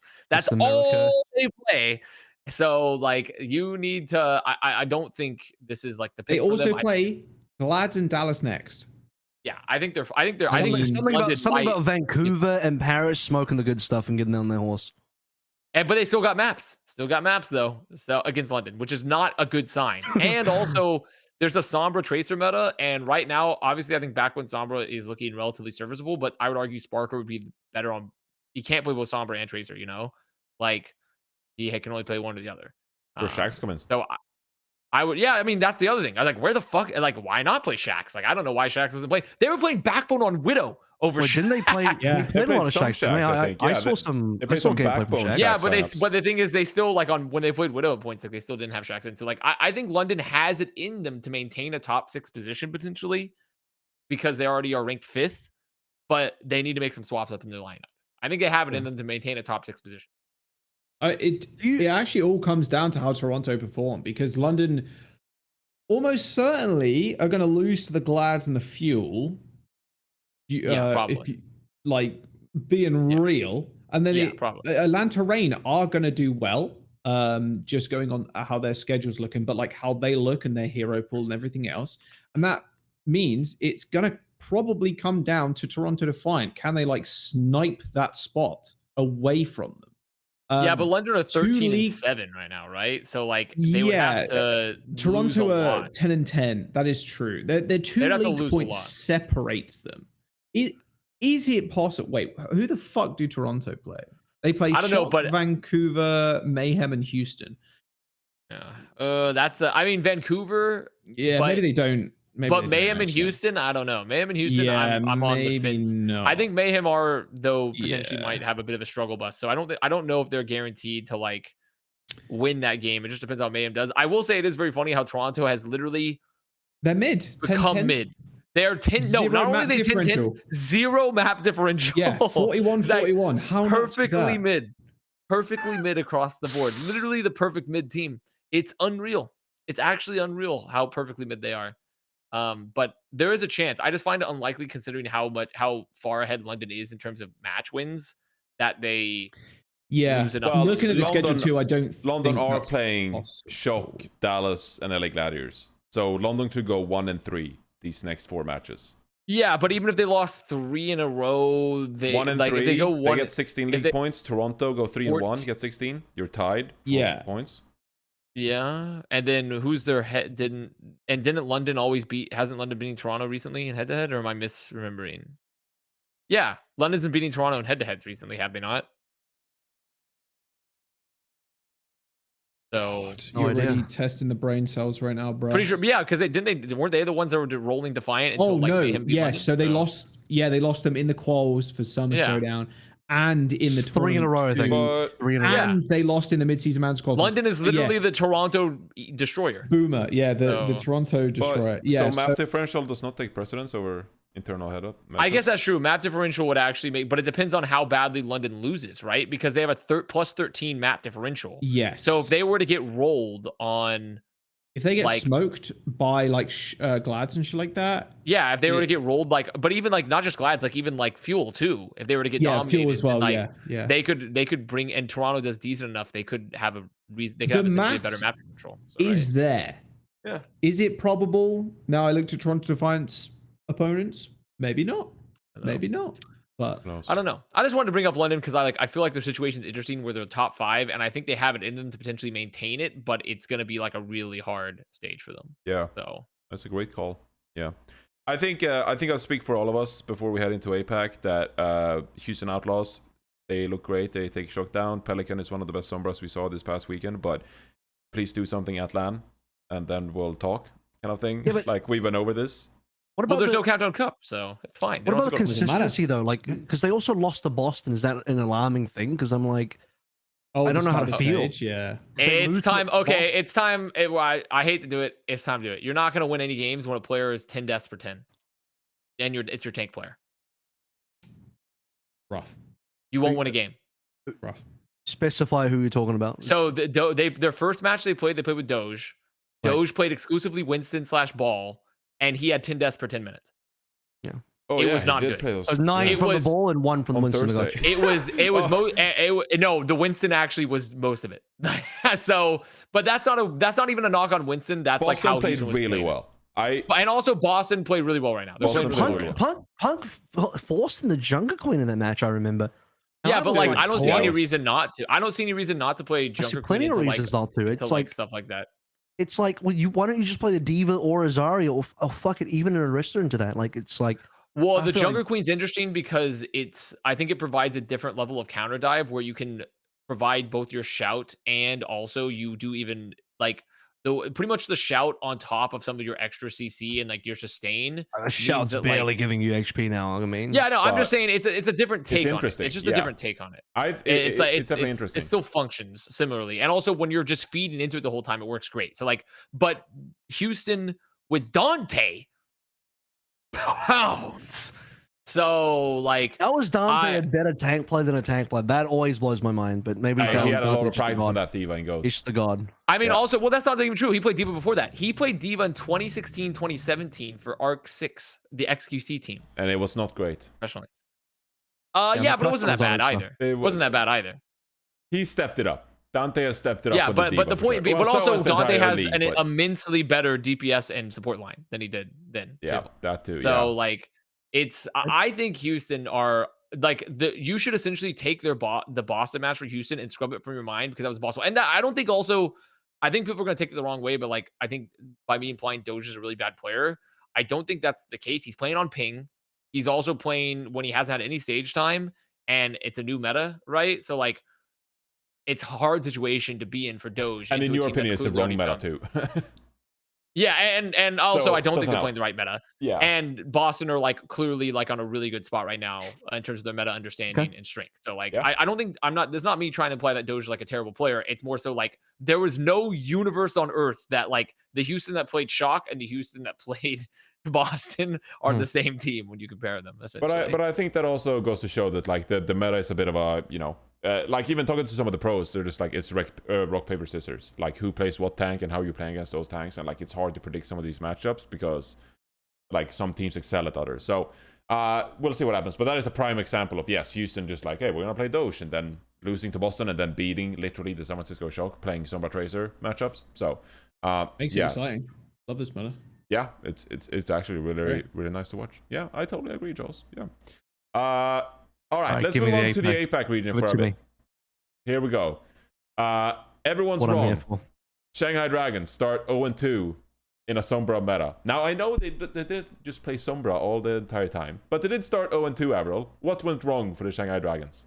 They're actually barely playing Sombra, which I find surprising. I think they played it at Ringsable Mount versus Fitz in the Seoul Dynasty matchup, and then they kind of gave up on it versus Guangzhou, and Lip was just on Sojin the whole time. So they've had I know, trust me, the alarm bells are coming out for that's the police come for you, bro, because you're talking about APAC again. Why would they be coming for me? That doesn't make any sense. Anyway, what I chalk it down to is if you looked at my Twitter recently, look, I think Krusty and Moon are sandbagging stage 4. Here clearly. we go. The sandbag is back. Here we go. Sandbag meta. If you were sandbagging, why would they be not just resting proper for shock? No, I think it's Listen, actually the crack pipe. The crack. You can't explain the crack pipe. All right, don't try and explain it. Don't try and understand it.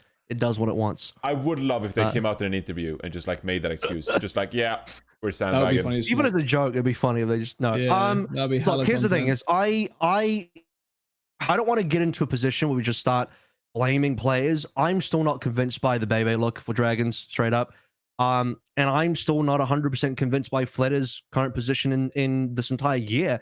He has been struggling this entire year as a player. He just he's a good player, but he's not at the top level you need to be. Like, you know, this is the guy that was toe-to-toe with Prophet Tracer, even better than Prophet last year. Now I would handedly take Prophet in that matchup over Flatter any day of the week. I don't think that's a very close matchup at all anymore.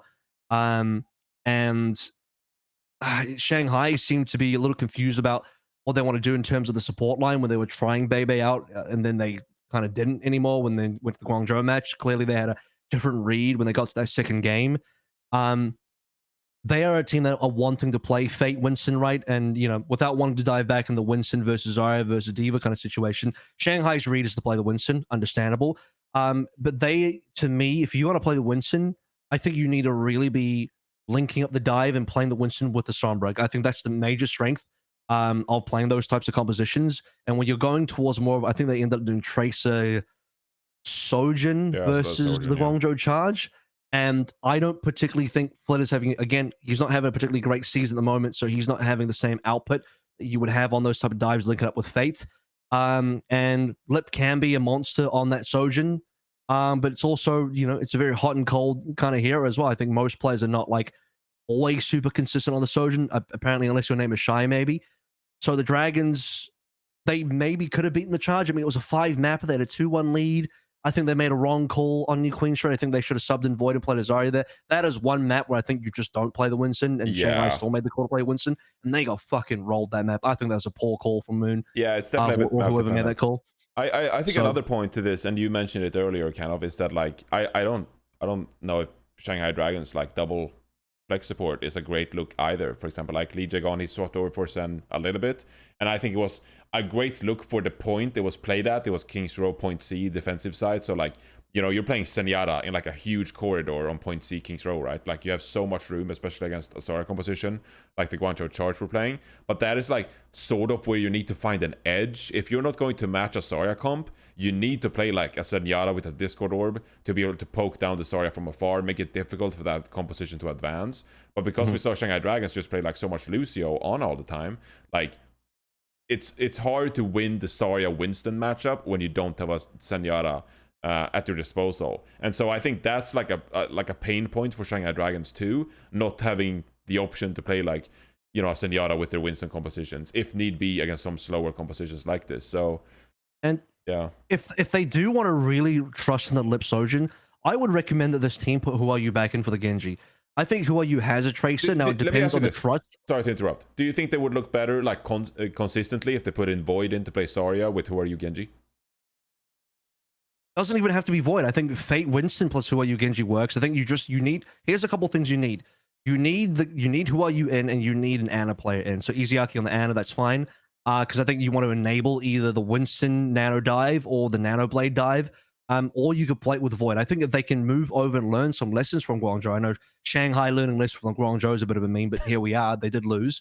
And I think Piggy proving that you can just kind of sort of just one trick the Zarya the way through, same as what Dallas is doing. I mean, I say one trick in a daring way. I think it works. I mean, if it wins, right? And Dragons can just do that with Void. And so next week, I wouldn't be surprised if Moon's call is play Void, one trick him on the Zarya, maybe even get Who Are You back on the Genji and play the sort of bubble Genji, Nano Blade sort of dive.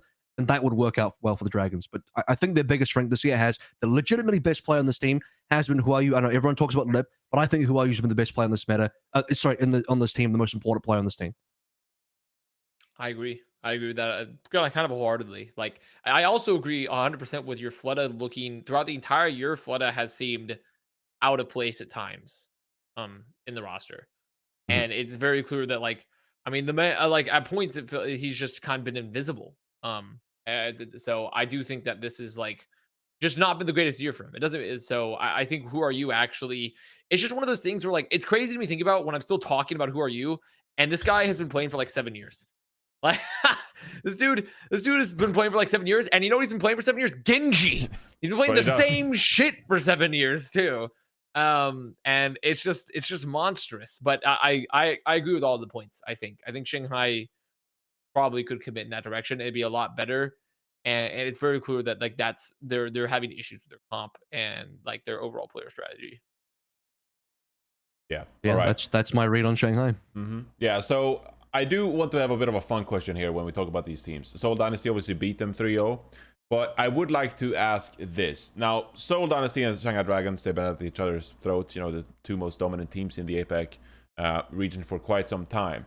But if we had to pick one of the two teams to win the end of season playoffs, which one would we pick? So obviously, most recently, Seoul Dynasty, they beat them 3-0, beat Shanghai Dragons 3-0. So that would be like the most recent pick. You'll go with Seoul because they looked better most recently.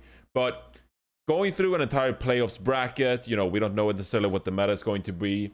Do you still think it might be Seoul Dynasty, or would you pick Shanghai Dragons to be the favorite? Are you asking who I would pick right now in their current form, or who I predict will be better by the end?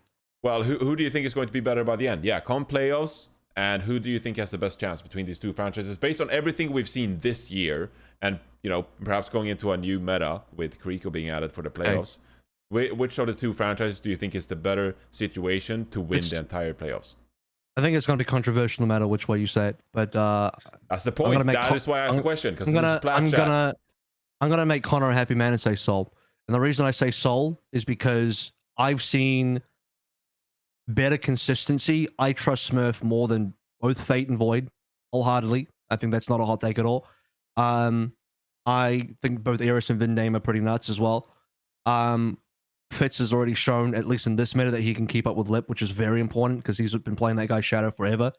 And they have fucking Profit on the team. And I don't know. I don't know what's going on with Fleta, but it's not happening to Profit. Profit's still at the top of his game, and he's ultra flexible. And even that doesn't work. You got Stalker in the lines waiting there. So I think Dragons are too reliant on having who you carry them on the Genji. They can't figure out throughout all this different metas we had.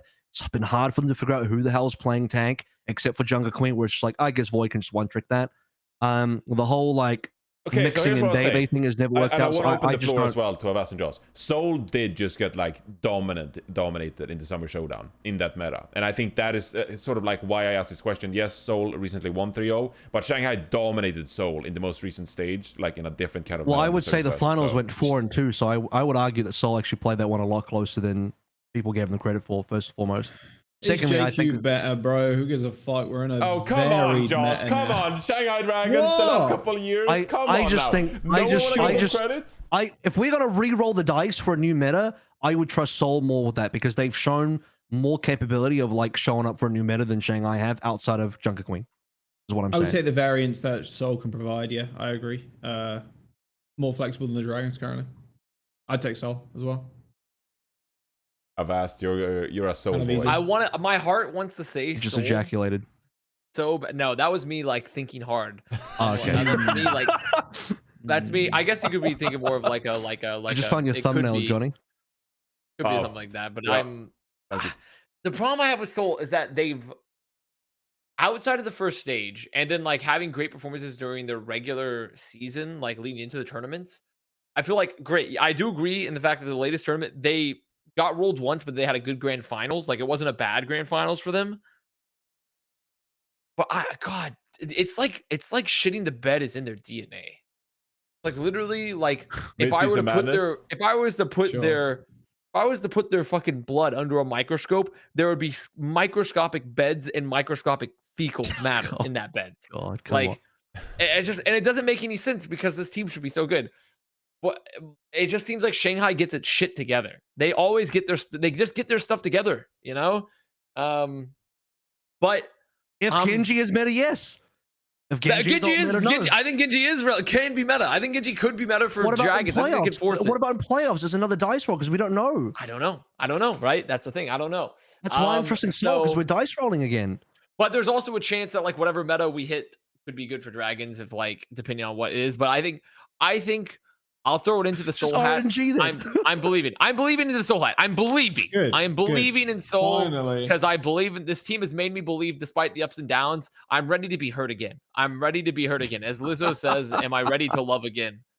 See, I'm even on the fence, and I think it's absurd that like the podcast went with like 3-0 in favor of Seoul Dynasty, because I think you could equally make as good of a case almost that Shanghai Dragons has the precedent of like winning stages, like being clutch, like they won the playoffs last year, like they still have those players on their roster. They won the most recent stage as well, like Isayaki and Lee Jae-gon is a fantastic support line, and yeah, they might not be able to play, you know, Lee Jae-gon Senyara in like the most elite situations possible, but like they can definitely. I think it's an amazing conversation, and I'm sure people are going to be thrilled with this one. Let me add in one more point, man. Reddit, so great. Dragons have had higher peaks, but also lower lows. The lows for Dragons are fucking gross this year. I mean, lows yeah, for Dragons, the lows get my head. No, fake, like, what the fuck are they doing? You get hella punished in a playoff scenario for having hella low lows. But generally, they get their lows. Generally, they happen at the beginning and then they get ironed out by the end. You know, like they don't keep the lows is the thing for them. But so you're like, going into a playoffs meta with Kiriko, so yeah. So like to me, I don't really care either way because at the end of the day, like I'm biased towards Soul, and there's enough margin of error for me to be just put Soul. So I'd rather take a team that's consistently hitting like 8s, maybe reaching 9s, than a team that sometimes gets 10s, but sometimes it's like a 2. You know, I'm not about that. All right, fair enough. Yeah, it's going to be interesting. I mean, the Vindime and fuck, I'm blacking. Iris, yeah. The blackline. What? Iris look good. He's barely at time, but he looks reasonable. Yeah, I don't have a read on like who will be good on Kiriko, you know. So it's hard for me to say. I don't think Baby will be. If you have a read, bro, what test builds you've been playing? I mean, it's sort of like a high skill Moira, right? So maybe good Moira players. You heard it here first. It's a high skill Moira. Yo, hear me out. 2022. That's an oxymoron right there. That kind of existence. Moira has fade. Kiriko has teleport. All right. You have healing in front of you. You have a damage alternate click. All right. Very epic. Your ultimate is a tempo ultimate. So like Moira Koala's. I just say Avast just walked away. Avast just walked away saying his own. You know, Kiriko tempo ultimate. You put it down in front of you. People go in, get movement speed, they damage. All right. Moira Coalescence tempo ultimate. You get health. You push forward. You go with it. That as tempo. What? You could use beat as tempo. You run in with speed. Let me make my case, Joss. Don't try to look. All right, I'm making the high skill Moira meme. I'm making it real. Kiriko, I don't want to get into. I don't want you. It's your show, but like, without wanting to get into a gigantic Kiriko discussion. Yeah, we're probably in the corner. I think her ultimate. I think her ultimate can have complications, especially with the new DPS passive. That shit all stacking together with the gigantic move speed, reload speed, attack speed, everything speed boost can be ridiculous. So yeah, it's getting cool as fuck. That's what it's going to be. No, well, you say that, Joss, and then you get into Beyblade Reaper meta. I know, trust me, I've been there, bro. Yeah. But can you imagine a Reaper? Just to cap it. But I'm the Kiriko. Why let them stack? A Reaper inside the fucking Kiriko ult, who's then getting DPS passive at the same time. Fuck me dead. What is that? Yeah, but I'm just over like stacking movement speed. Like, can we just both you in fucking silver games, so it's never going to happen, is it? Oh, shut the fuck up, Joss. This podcast is devolving, all right? I know it's late, children. It's 7:30 p.m. We typically record it early in the morning. Everyone's, you know, they're jolly, they're happy, starting their day, energetic. Like it's 7:30. I know people they want to go people sleep. I don't know if that's an emote. That's where Avast is right now. Yeah, exactly. Yeah. Bedge. Bedge. Anyway. Do we want to do quick power rankings? Yeah. Let me throw this. I was pissing. Okay, not sleeping. I was pissing. Thank you very much. I drink a lot of water. Do we need to do power rankings? Also, look, we'll do the quickest power rankings known to man, Joss. All right? We need to no, I don't mind doing them. I'm just saying, like, we don't need to do them. We're only a week in. Okay, well, that doesn't prevent Avast from farming clout and Costa from farming clout. Oh, yeah. That is true, actually. We need to farm clout. We need to farm clout. Let's farm clout. Let's farm clout. All right, let me change this. I'm doing everything. That's good enough for me. Power Mayhem number 1. All right, the standings. All right, let me do East region real quick here. Do you want to do Seoul Dynasty number 1? Hold up. Tier break? No, yep. You know, we didn't talk about this in APAC, by the way, at all. Fuck the Spark. Oh Okay. shit! Oh, we forgot the yeah. entire. Yeah, We forgot the entire. Oh yeah. We didn't talk about that Close at it all, but down. like honestly, fuck Is the that Spark. not in the thing? No, it is in the thing. Oh, I okay, it's in I the actually thing. before Oh. anyone. Who was it, by the way? I can't remember. Did somebody hear? Somebody said there's like, yeah, but surely there's no way Neko and Teru both get played. It was me. That was me or Jaws. Yeah. It was one of us here. It was either myself or Jaws. I think it was like, me no way and they'll do it. Connor. Because We both were molding over it. yeah. I think we both were no like, way. Changun's like, hold my supports, and here we are. Yes. and I was like, it is mind blowing what the Spark are doing over there, and it's disgusting. Dude, It's I think disgusting. that I'm speculating here again for the listeners who think I am speculating, but I think there's definitely internal issues going on if this is the case that's happening. Oh If yeah. you are hard benching both Super Has Rich and to be. Irony, some shit's Yeah. going down. I don't Yeah. know what shit's going down. There's some shit's going down. Good. Yeah, something's fishy over there. Is that your Hangzhou Spark take right there? Before anyone is just like, trying to change history or whatever, I did put down this point, the new topic that we have in here. Best of the rest, the one team you don't want to Also- miss playoffs. But I did forget it. I did browse over it quickly. Sorry, that's the fine. podcast. So let's quickly go over this. I think this is an interesting question right here, because if you take a look at the actual standings in the East, of course, only one team is going to miss the play-ins. Which Right now, is it's insane. the Los Angeles but Valiant yeah. at 5 wins that, ironically, Ridiculous. are getting wins. And then you have Philadelphia Fusion currently in that third and final playoff spot at 13 points. Hangzhou Spark trending down at 12 points.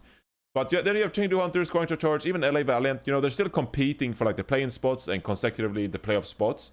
So what is one team, knowing that 2 more out of these 5 are going to qualify, what is a team that you don't want to miss playoffs? This could be Chengdu Hunters not making it through play-ins, going to charge with the recent form. What is a team you really want to see in the playoffs out of this region?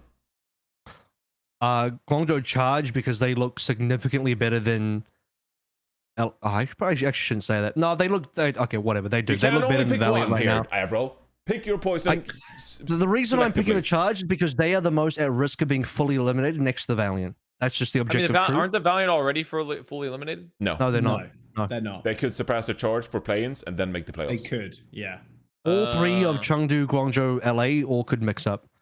But I think because Charge are at the most risk after Valiant, and Charge actually look like a legitimate team right now, I'd be a little disappointed if they failed to make it.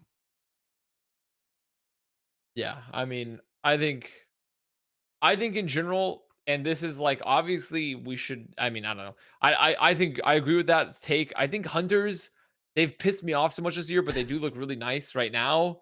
Like it's kind of hard for them to imagine. Wait till the last week. I feel the same I- way. I'm like, you guys have leave. You can't suck this bad. Please make I know, the playoffs. but also not just that. They have they got like Monk and shit, man. They Gaga got, on like, that team is great. Like they have like really good players. I think, but more importantly, my number one thing for APAC at this point, I think I've determined that I don't really care who makes it too much. I just want Spark out. That's all I care about. Okay. I think Spark mean, are that's qualified fair. for play-ins. They auto-qualify because they're at 12 points. Yeah, they're Yeah, that's they very are tragic. qualified, That's yeah. tragic. I hope they lose immediately because this Neko Teru thing and this goo. I mean, also they should be playing Brennar. I'm sorry, they should be playing Brennar, but like, holy fuck, like, it's troll. It is as troll. really much hate as it. like the biggest like Hangzhou Spark fan out of all the voices in the Overwatch community. Like, what worries me is that as much as I want to believe that like Shy and Alpha Yi will make it to fucking Anaheim and just like destroy their opponents, there is, like you mentioned earlier, there's such a high risk of Hangzhou Spark arriving there and just like robbing us of a playoff spot and suck ass and just like bomb out, that I'm like, get them out of here. Like, I'd rather see Chengdu Hunters with leaving the lineup for a better chance at like making a run of some kind, because I just don't trust the Spark anymore. Which I should have done from the start of the year when everyone told me to not trust the Spark, and here I am the entire year yelling about this fucking franchise. I gave up my trust in the Spark when Godspeed left, bro. Godspeed. That was it. Godspeed was your breaking I'll be real, point. dude. That I'll was be my real, dude. breaking point when Shy Godspeed left. Shy is Takoyaki, way bro. fucking better than Godsby, so I don't miss Godsby at all. Godspeed's a Didn't ask. legend, man. Godspeed. Did not. Did not. What was that team he came from in Apex? X6 Gaming or whatever? Yeah, and they had like one Choi came on that team. Yeah. So did Architect. Let's go, baby. So did Architect. So X6, they're gonna go again. I was like, holy shit, Spark are gonna become the new X6, and then they didn't, and now they have 20 players on their fucking team, bro. Yeah. Give me the fucking Hunters. I don't want them to miss the playoffs because I want to see Gushue back in Anaheim. This is a very meta point, making a lot of meta points, but like Gushue back in Anaheim, where like he made his fucking name in World Cup. The Chinese World Cup 2018 Seriously? story. Wait, but how would that? Wait, if you want to see Hunters, how is that helping Gushue? That's true. He's on the wrong team. Yeah, well, he's on the wrong team. I don't know why. I thought, okay. Anyway, we're skipping past this section. I think this is a great section. Bro, for some reason, I confuse fucking Gushue with Gaga. God damn it! Sports moment. Gushue walking into the good old World Cup stage, like, yo, this is where I made my name. This is where my career started. Players, bro. The fucking plays with Neko and Gaga. I fucked up. I just want to see Gushue there. Sure. Okay. Well, I mean, you'll probably very likely it's possible that you might see them there because how many from APAC make it? Is it 3 or 2? 4. It's 4.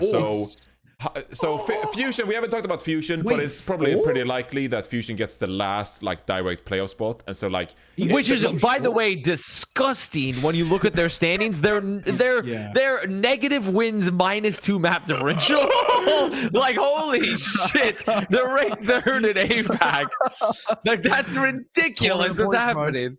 That's tournament points for you. I know, but that is just fucking crazy to think about. This team is above a team that has a +1 map differential and more wins. When I talk about like highs and lows and I talk about Shanghai, really what I mean is Fusion.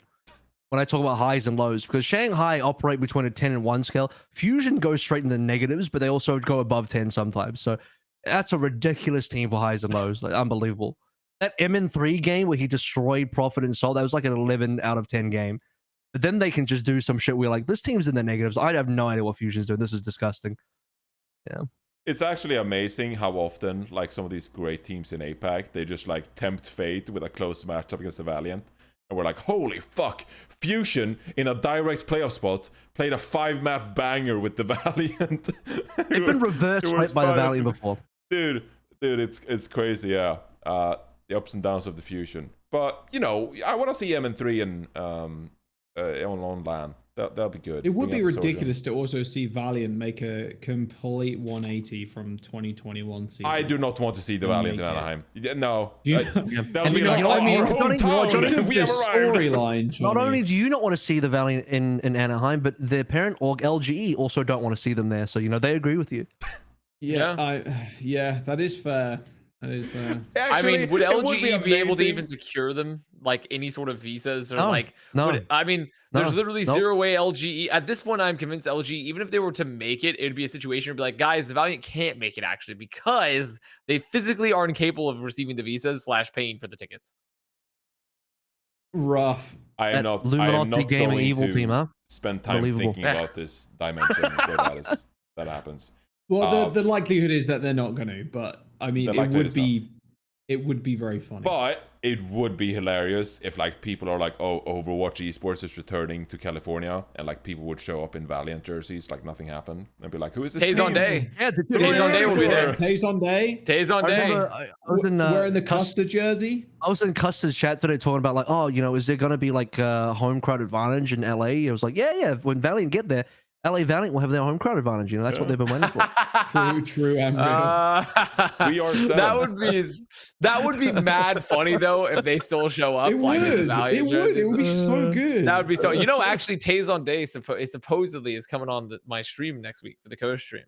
Whoa, really? Yeah, let's go. He was in the YouTube chat and people were like, oh, you should come on. And so I messaged him on Twitter. He's like, yo, I'm so down. And so next week I'm going to bring Taze on Day on to talk Overwatch. That's fucking awesome, man. So I'm like, yo, I'm going to ask him about the Valiant. Like, what's going on with you and the Valiant? And like, I have to tune into that. You are getting unprecedented levels of clout. It's like insane. I'm going to ask him like what I haven't to determine yet like what his schedule is. So and also I don't know if I'm going to have power this weekend. Oh yeah. True. I'm being hit by a hurricane tomorrow. So shit. We'll see. Well, Very cool. good luck. Yeah, It's so mayhem we'll see. in But I Europe. might physically not be able to stream because so we will see. So Tazon Day might have to be postponed due to hurricane issues.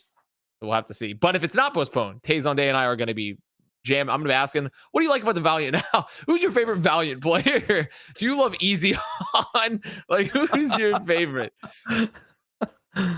Easy On is pretty good though. You fucking destroy the fusion. Anyway, Going to be one of the best Overwatch streams of the year. Yeah. All right. That'll be anyway. on par with the Flame Rant stream, surely. Flame Rant stream? Oh, I missed out, have I? Oh, that was years ago. That was literally years 2020, ago. I think. It was 2020. Yeah, okay. Now I know what you're talking about. Yeah, okay. you know. We're just giggling in the call and like... Good time. Yeah, I just went to sleep. While you argued. Oh, you went to fucking sleep? Yeah. Yeah. Everybody else muted themselves, so we're all sitting there like, Classic. Classic. Okay, shall we go to power rankings? Yeah, power rankings. All right, let's get this get this done quickly here. All right. Desktop Catcher. Seoul Dynasty number 1. Let's start with the APAC region first. Seoul Dynasty number 1. Tier break. Guangzhou. Number 2. A little Guangzhou action. I kind of want to put Hunters. Yeah, I actually think I Dragon, Spark, Fusion, Valiant. Sorry. You have Valiant below Spark? You have to do Chengdu above Guangzhou because Chengdu actually beat Guangzou. Yeah, I think Chengdu has to be above Guangzhou, and I think Fusion and Valiant should go up, and I think Spark. I think it should go. I think Dragon should be above Spark, and Spark should be at the bottom. I think Spark should be the worst. I agree. Spark is 7. I make an argument for Valiant here? I'm trying to. Valiant legitimately beat the Fusion, so they have to be above Fusion. Yeah, I'm fine with that. And I'm trying to. I'm a crazy dude right now, and I'm trying to argue Valiant above Dragons. I'm going to try and do it. I mean, I want Dragons below Fusion and Valiant right now. You do? Dragons below Valiant and Fusion. You want like this? That is knee jerk. Yeah, I want him. I'll do it. Avast, shut the fuck up. I see your smile. No, Avast is crazy. He'll do it. Avast is crazy. Yeah. I'll do it. All He's right. cracking up. We wanna get through this quickly. It's getting late over here. This is good. Is this good? Are we in agreement? It's not perfect. It's getting late over here. This guy says it's 10:45 my time. This motherfucker saying it's late over there. I have to go sleep. I'm hungry. I go to bed at 7:55. Okay. Wow. What do we think? You working on Swedish time? Sorry. Anyway. Yes. NA. We good? All right. Yeah. Dallas number 1. We just Dallas amazing. Dallas number 1. Yeah, I'd put Dallas number 1 right now. Dallas number 1. Dallas number 1. Dallas number 1, and also we can get the last team out of the way. Paris last. We can get those teams out of the way right away. Okay, sure. There we go. I'll do a tier break there too. Yeah, probably tier break as well. They are pretty. They are pretty booty. Houston Outlaws over Shock. Yes. Yeah. Glads over Shock. Glads. Fuel Outlaws. Glads. Rain over Shock. Boston over Shock. Boston and over I'm Shock. also willing to. Yes. Okay. Yeah, I think so. Can you put Vancouver just above Paris? I think that would be correct. I think Vancouver should be. Yeah, I think they should. I think they actually should still be. Actually, I don't know if they should be a tier break over. I don't know. Maybe they should be in the same tier. Put them together. I think the tier same break tier. Clout for playing Orisa. Yeah. Well, the thing is that I think Orisa sucks. No, put them together. No, Orisa. No. Here's the thing. Orisa legitimately. So it's not good, but Orisa legitimately can work on certain maps. I'm not saying it's good, but it can work. Now, does Orisa have the worst ult in the game? Yes. But I still think that like Orisa legitimately for certain strats, like a brawl strat, and like having your Orisa do like a lot of work, it's actually not bad. It's legitimately not bad. It can work. I have a question for you, real quick. Which ultimate is worse, Bastion Artillery or Terra Surge? Artillery, because you're essentially just sitting there hoping to affect the fight. At least with Terra Surge, you can like initiate in some way. So bottom 2, but not the worst. Like bottom 2. Not the worst. Terra Surge, but I would say currently the worst ult in the game of that's being played, of a character that would be played, of a hero that would be played. Right. Orisa's the worst. So, but yeah, Bastion is still technically worse because you literally become an artillery piece and you can't under that. John, are you putting New York between Vancouver and Eternal? Or what's going on there? No. This is not done. It doesn't look like this is done. I'm trying to move. I think Boston should be. I think Boston should be above New York, and potentially above Justice. Oh, they're 100% above New York. Boston should be up should be here. above both those. I think they should. Toronto needs to be moved up. I don't think Toronto. This Are fucked to me. Are we overrating Boston because they beat up on? Okay, we're not starting with the middle pack. We're not starting with the middle pack. Okay, we're starting with like. Let's do the top 3 first. Okay, We did. That's fine. Dallas, I think Rain should go. I think Rain should go into that tier break too, into the top tier break. I can agree with that. Yeah. No, I can agree with that. Okay. That feels good. Do you think Rain over Gladiators? Right now, yes. I think right now, yes. Okay. Dude, as soon as they put space on fucking Diva, it's over. If they put space on Diva and Zarya, like I think Glad's like, but the thing is, I can only rate it currently off their current position. Sure. Right? Houston did lose to Boston, and right now they're second. So yeah, but then there's the Doge thing, bro. I don't know. I think when they don't play Doge, they deserve to be there. If they start playing, I'm not gonna lie. When I put my power thing, it's the ball thing. Well, it's ball plus I think partially the Winston thing, but like So I'm not gonna lie. I'm gonna be completely honest with you. Player. I might have baited a tad when I put Houston second in my power rankings. I might have baited a tad when I did that first week. But I'm not completely disavowing that. Unreasonable. I'm not completely disavowing that, but I will think the more reasonable one would have potentially put Rain second. So okay. I don't think it's that unreasonable. Considering how Pelican played, I actually don't think it's unreasonable. Yeah. I do think that like I don't think it's unreasonable if Houston continue to play Dante, because I think their backline is fucking good right now for this meta. I think creative is like having an Ana meta, so having you creative and then you have Lastro. I think their backline's great. I think they have Pelican, they have Dante, who I think if he keeps on it is like gonna fucking own on off tank. And I think Merit is really, really good. It's just a question of like how well he ends up flexing. So Prey is fucking nasty, bro. Okay, here goes. I think there are so many like internal like head-to-heads and matchups that it doesn't make sense. Like I think they're all kind of in the same. I don't think there's a lot of tier breaks that should fit into this mess. Like this was a messy first week in the league. I think New York Excelsior's win against Toronto Defiant, I think that was fraudulent. I don't think that New York Excelsior is just an amazing team now because of that. So they're pretty low themselves. But I mean, that's assuming that you think Defiant are that good, though, right? I don't think that's that fair. Like, I think New York, Toronto Defiant, they won 2 against Atlanta, but those were 2 fraudulent maps too, kind of, because like Atlanta, they looked amazing when Speedily played Echo in the lineup, but then they kind of trolled on Circuit Real with Nero in, and was it New Queen Street or Colosseo as well? Toronto won.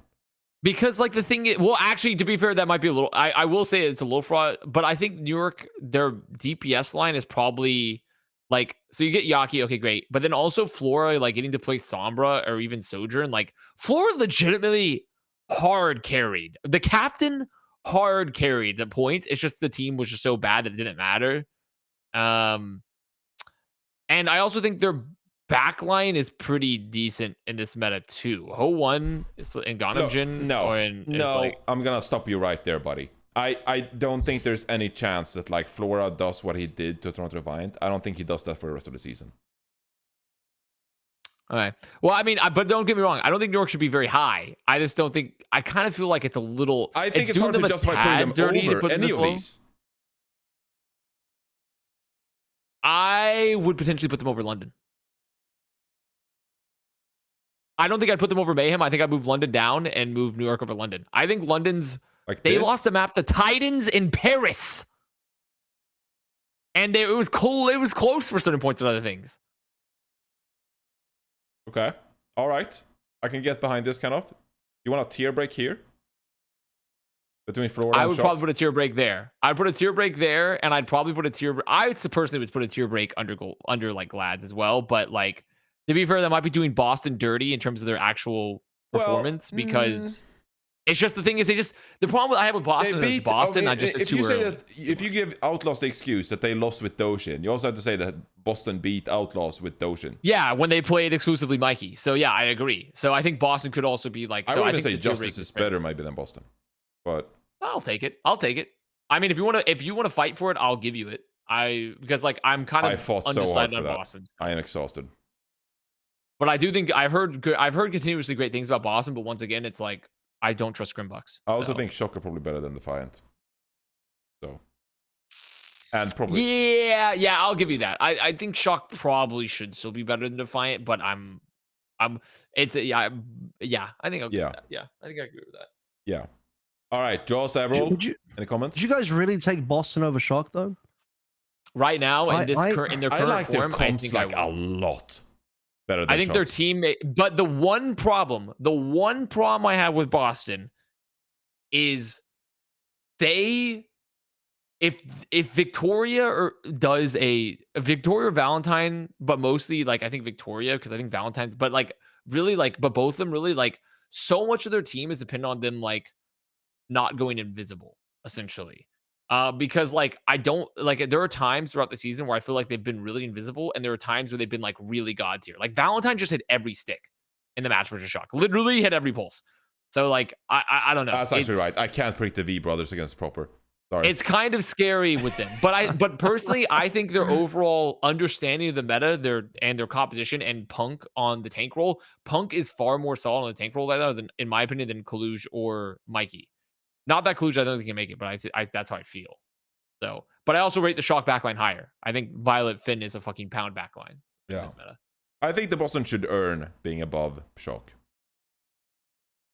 I don't think they've quite done it yet. You know, I want to see more than wins against Doge, Houston, and Florida Mayhem. What about everyone else? You know, Jaws, do you think Boston I would put Shock? Excelsior over Mayhem personally, but that's about it. Mayhem got kind of clapped by Boston. Shouldn't be that close. Okay. Yeah, I mean, New York Excelsior. Who would I predict between Mayhem and Excelsior? I predict Excelsior. I feel Florida are so coin flippy. It's like. But the problem I have with New York is that they literally can only play Kellen on Winston.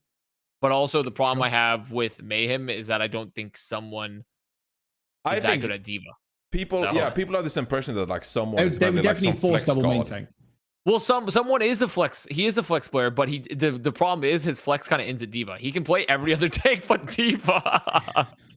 Is the problem, I think. Besides the main thing. And even his Younger Queen was iffy at points where they popped the fuck off at Summer Showdown. So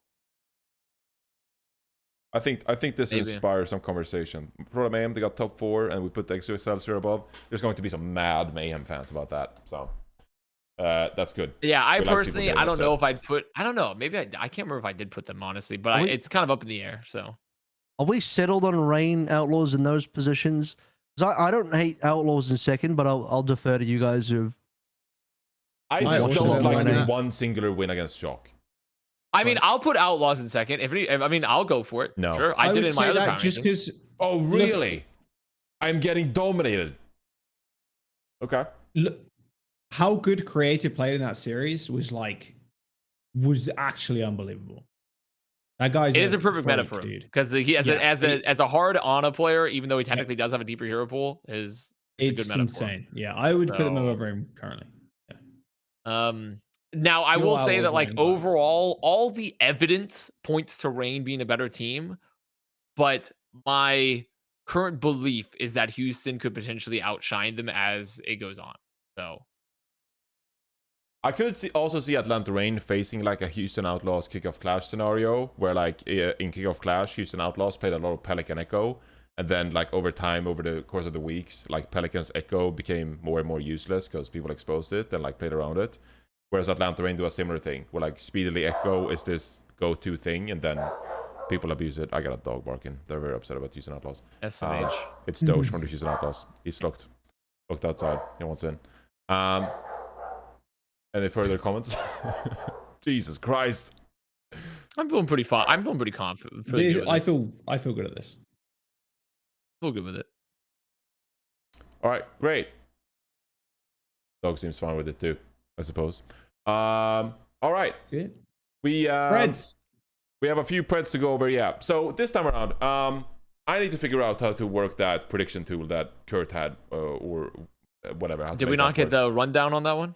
No, we didn't get the rundown on that one. I'll figure it out for next time. All right. But what I have done this week around is I picked out the token matches and the double points matches, and we can just quickly go through them, because I know there are some prediction parries that are trying to, you know, gain all the tokens and points possible, and so we'll leak some alpha here on the Plat Chat podcast about the predictions, how they're about to go about them this week. All right, so I've selected them, and we can just quickly go through them, and then at some point in, you know, in the future, I don't know, in the off season, I can figure out how the prediction tool works and then use it next year or something. I don't know. Anyway, first matchup: Seoul Dynasty against the Chengdu Hunters. Are we all leaning Seoul for this one?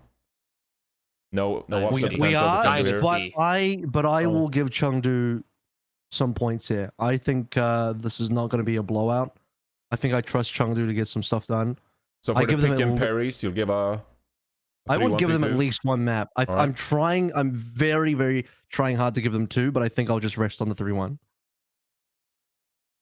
Okay, 3-1 for the Seoul Dynasty over the Chengdu Hunters. Do you go? The minute. Next up, Hangzhou Spark against the Shanghai Dragons. I can't believe they made this a token match or whatever. Spark versus... I mean, I refuse to prep for Spark, so I'm going to go Dragons. Okay, Dragons over Hangzhou Spark. How many maps do we give Hangzhou Spark? 0? I'll give them 1. 1? I have an additional pred for this match. I also have a belief, this is just a gut belief, that both Void and Burnout will play, in my opinion. Okay. So under that context, I'm going along a pathway here. I still think Shanghai win. I would understand it, but it would be amazing to see Gushui put in subpar performances for like the past 2 years and then get re-signed for next year again under the Hangzhou Spark. The man is invincible. He just consistent force in the Hangzhou Spark.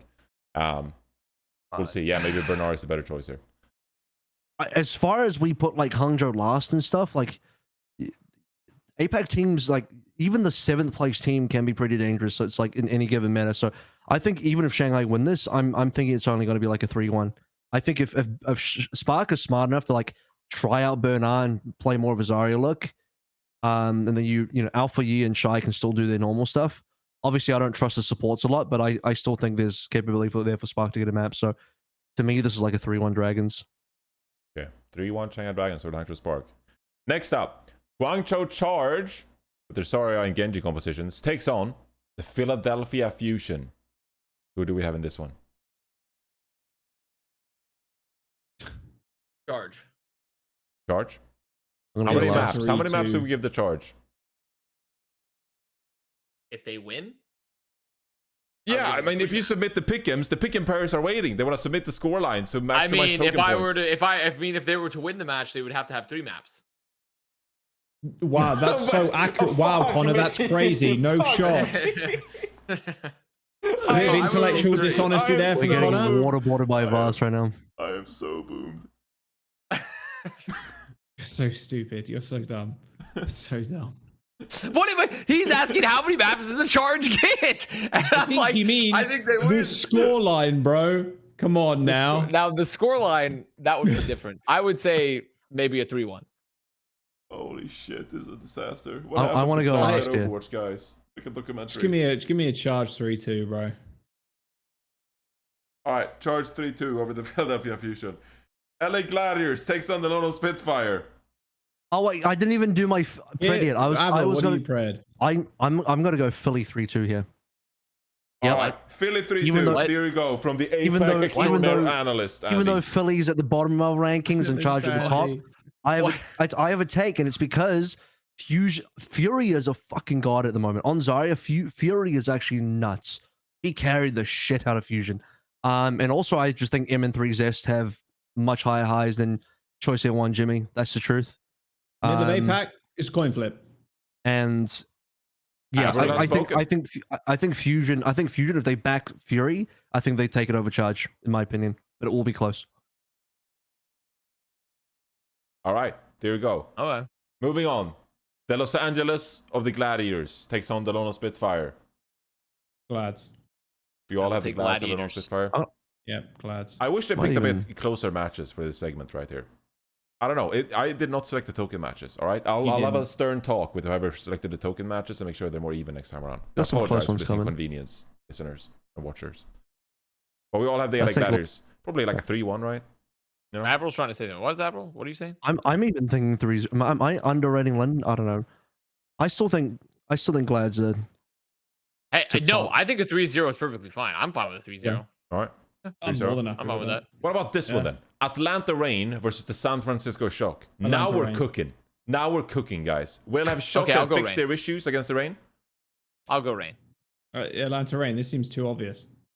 Too obvious. Yeah. That's too easy. TikTok audio moment. But do you think up or what? Because it's a 3-1 Atlanta Reign, like easy. I mean, say what you want about the tanks are for Shock. I still think like Shock's if Sam still good, but makes I think some small adjustments, like Sam proper, like Sam does look closer, really good. And then you have Finn Violet double flex support lineup. Like, there's not a ton of things that need to go right for Shock to win this one. This should not be hard for Kaluj. Okay, if you just bench Mike again, put Kaluj in, this should not be difficult for him to play either Diva or Zarya. Right? I just can't. Now you're speaking the language of Reddit. That's what the people want to see. But I'm just like, there's no. But also, that's what everyone wants to see. Literally everyone. I want to see that. I want to see that too. I think everyone wants to see that. So like, if I believe Krusty just fixes this by like, you know what, realizing, hey, maybe Ball is not it. Then Shock actually do come out. Yes. I'm gonna go Shock 3-2. I'm gonna appease the Shock fans and say Shock 3-2, but still give Reign enough in there to be fair. I'm going with the Shock 2. I'm going with a Shock 3-2 in this one. I believe. I think they'll turn it around. I think people are overreacting. Backyard behavior. What? I think it's gonna be a Reign 3. Actually, I could see this being kind of a close one because I feel like Reign likes to be heart attacks, and Shock could just play Kaluj. That'll help a lot. I'm gonna go Reign 3-2. Reign 3-2. All right. You got some split scorelines there, like that. All right. Final match of the predictions, and this is a double points one, I think. The Vancouver Titans versus the Toronto Defiant. Orisa Gaming? Question mark? I will. If Toronto Defiant loses the Vancouver Titans, I'm no longer going to be like mildly supportive of the team. They lose the Vancouver Titans playing solo Orisa. You don't want to get embarrassed as a Toronto Defiant. That would actually embarrass, because the thing is, I've believed in this. There's been a consistent track record of me believing the Defiant. Of like, yes, I think they can do it, and they did do it at Summer Showdown. If they lose to Titans playing only Orisa, then I'm done. So like, I think Defiant has to win. They simply have to win this match. They simply have to. Like for me to. It's a 3-1 to Defiant. 3-1 Defiant. Ow! I'm going 3-0 Defiant. No, I don't. Mad. When I look at what Mirror and False can bring to the table here, it's not going to be enough. What do you mean by Mirror and False? They don't play False. It's only Mirror on Orisa. Theoretically, if they wanted to lean into like, hey, should we just play a Diva? They won't. Okay, yeah, that's the crazier part too. They could play Diva Zarya. They're just only playing Orisa. Like that's the crazy part. I'm just going to say 3-0. They're even playing double flex support, right? Like Sky Reaper, Ana, and Aztec, right? No, Aztec plays someone. Yeah. He does. I might have chosen Orisa as my background, but it's a joke, and I have no faith in Orisa. That's the truth. I legitimately think, by the way, that they could win a map on Orisa. They just won't win more than a map. I think it's going to be 3-1 Defiant. Yeah, I think Orisa has use cases. It's just you can't permaplay it. Yeah. Like Atlanta Reign did a good job. Like, measured approach to Orisa. You make it work on some matches. Also, she's fun as fuck to watch. Like, I actually think she's so fucking fun to watch. The spear is cool as hell. It is, yeah. We do. I can't wait for an actual good ultimate from Orisa. At some time it will happen. Someone will actually get a frag. Yeah. Yeah, maybe Supercharger comes back. Jesus Christ. That'd be great. Wow. Well, there you have it. Token and double pick-in points enthusiasts. As I said, I apologize. The matches were kind of one-sided this week. I'll have a stern talking to make something happen. I want to make sure we fix that going forward. Anyway. That concludes it. Just one segment left. Holy shit. This podcast, this episode was a fucking concoction of degeneracy. Long? Yeah. This is about as long as it usually go. But we were off the go. Longer. Well, it's pretty late. I think it's just because there's a lot. I think it's just because for the first time in years, we have content to talk about in Overwatch. Yeah, we have like news about Overwatch. We have Overwatch League stuff. We actually have content to talk about for the first time in what it feels like a long time consistently. You know, I'm not gonna lie either. All the stuff. This past week of matches, the 4 days, and then the 4 matcher on Sunday to cap it off. Yeah. This was the fucking week. I am boomed. Week. It boomed me. Like it's literally over half a week worth of games. The most draining 100%. weekend so far this season. It was a lot. I guess. It was a lot of more tournaments, like 5-6 days in it. Yeah, mid-season madness. What a blast! And those days were longer. The week was longer. But I don't know what happened. These past 4 the games, I think. The games.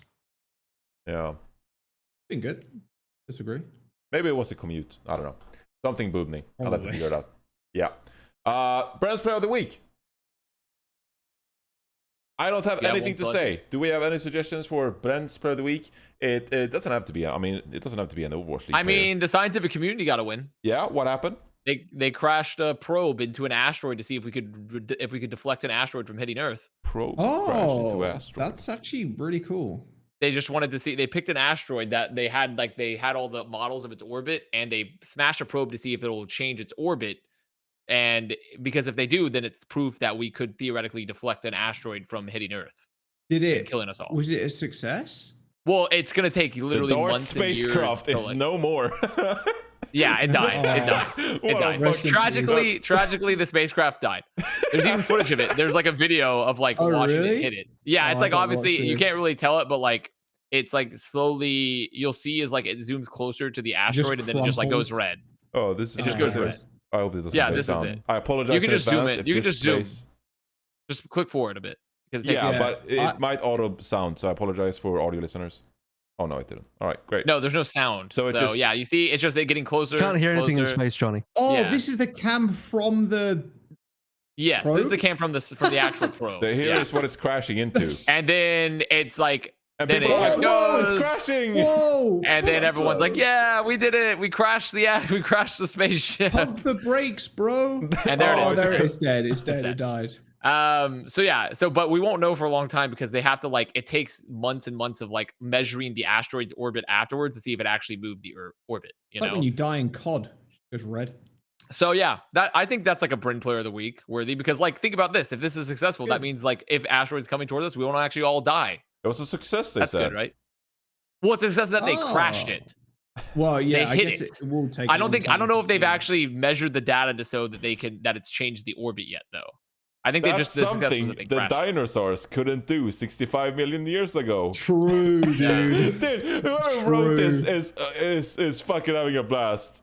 Oh my god, what writing? Yeah, I think that's a Bren player. The dinosaurs didn't have a space program to help them, but we do. It's true. That's true. Johnny, where in that text is that wrong? Where in that text is that wrong? It's not. The dinosaurs didn't have a space program.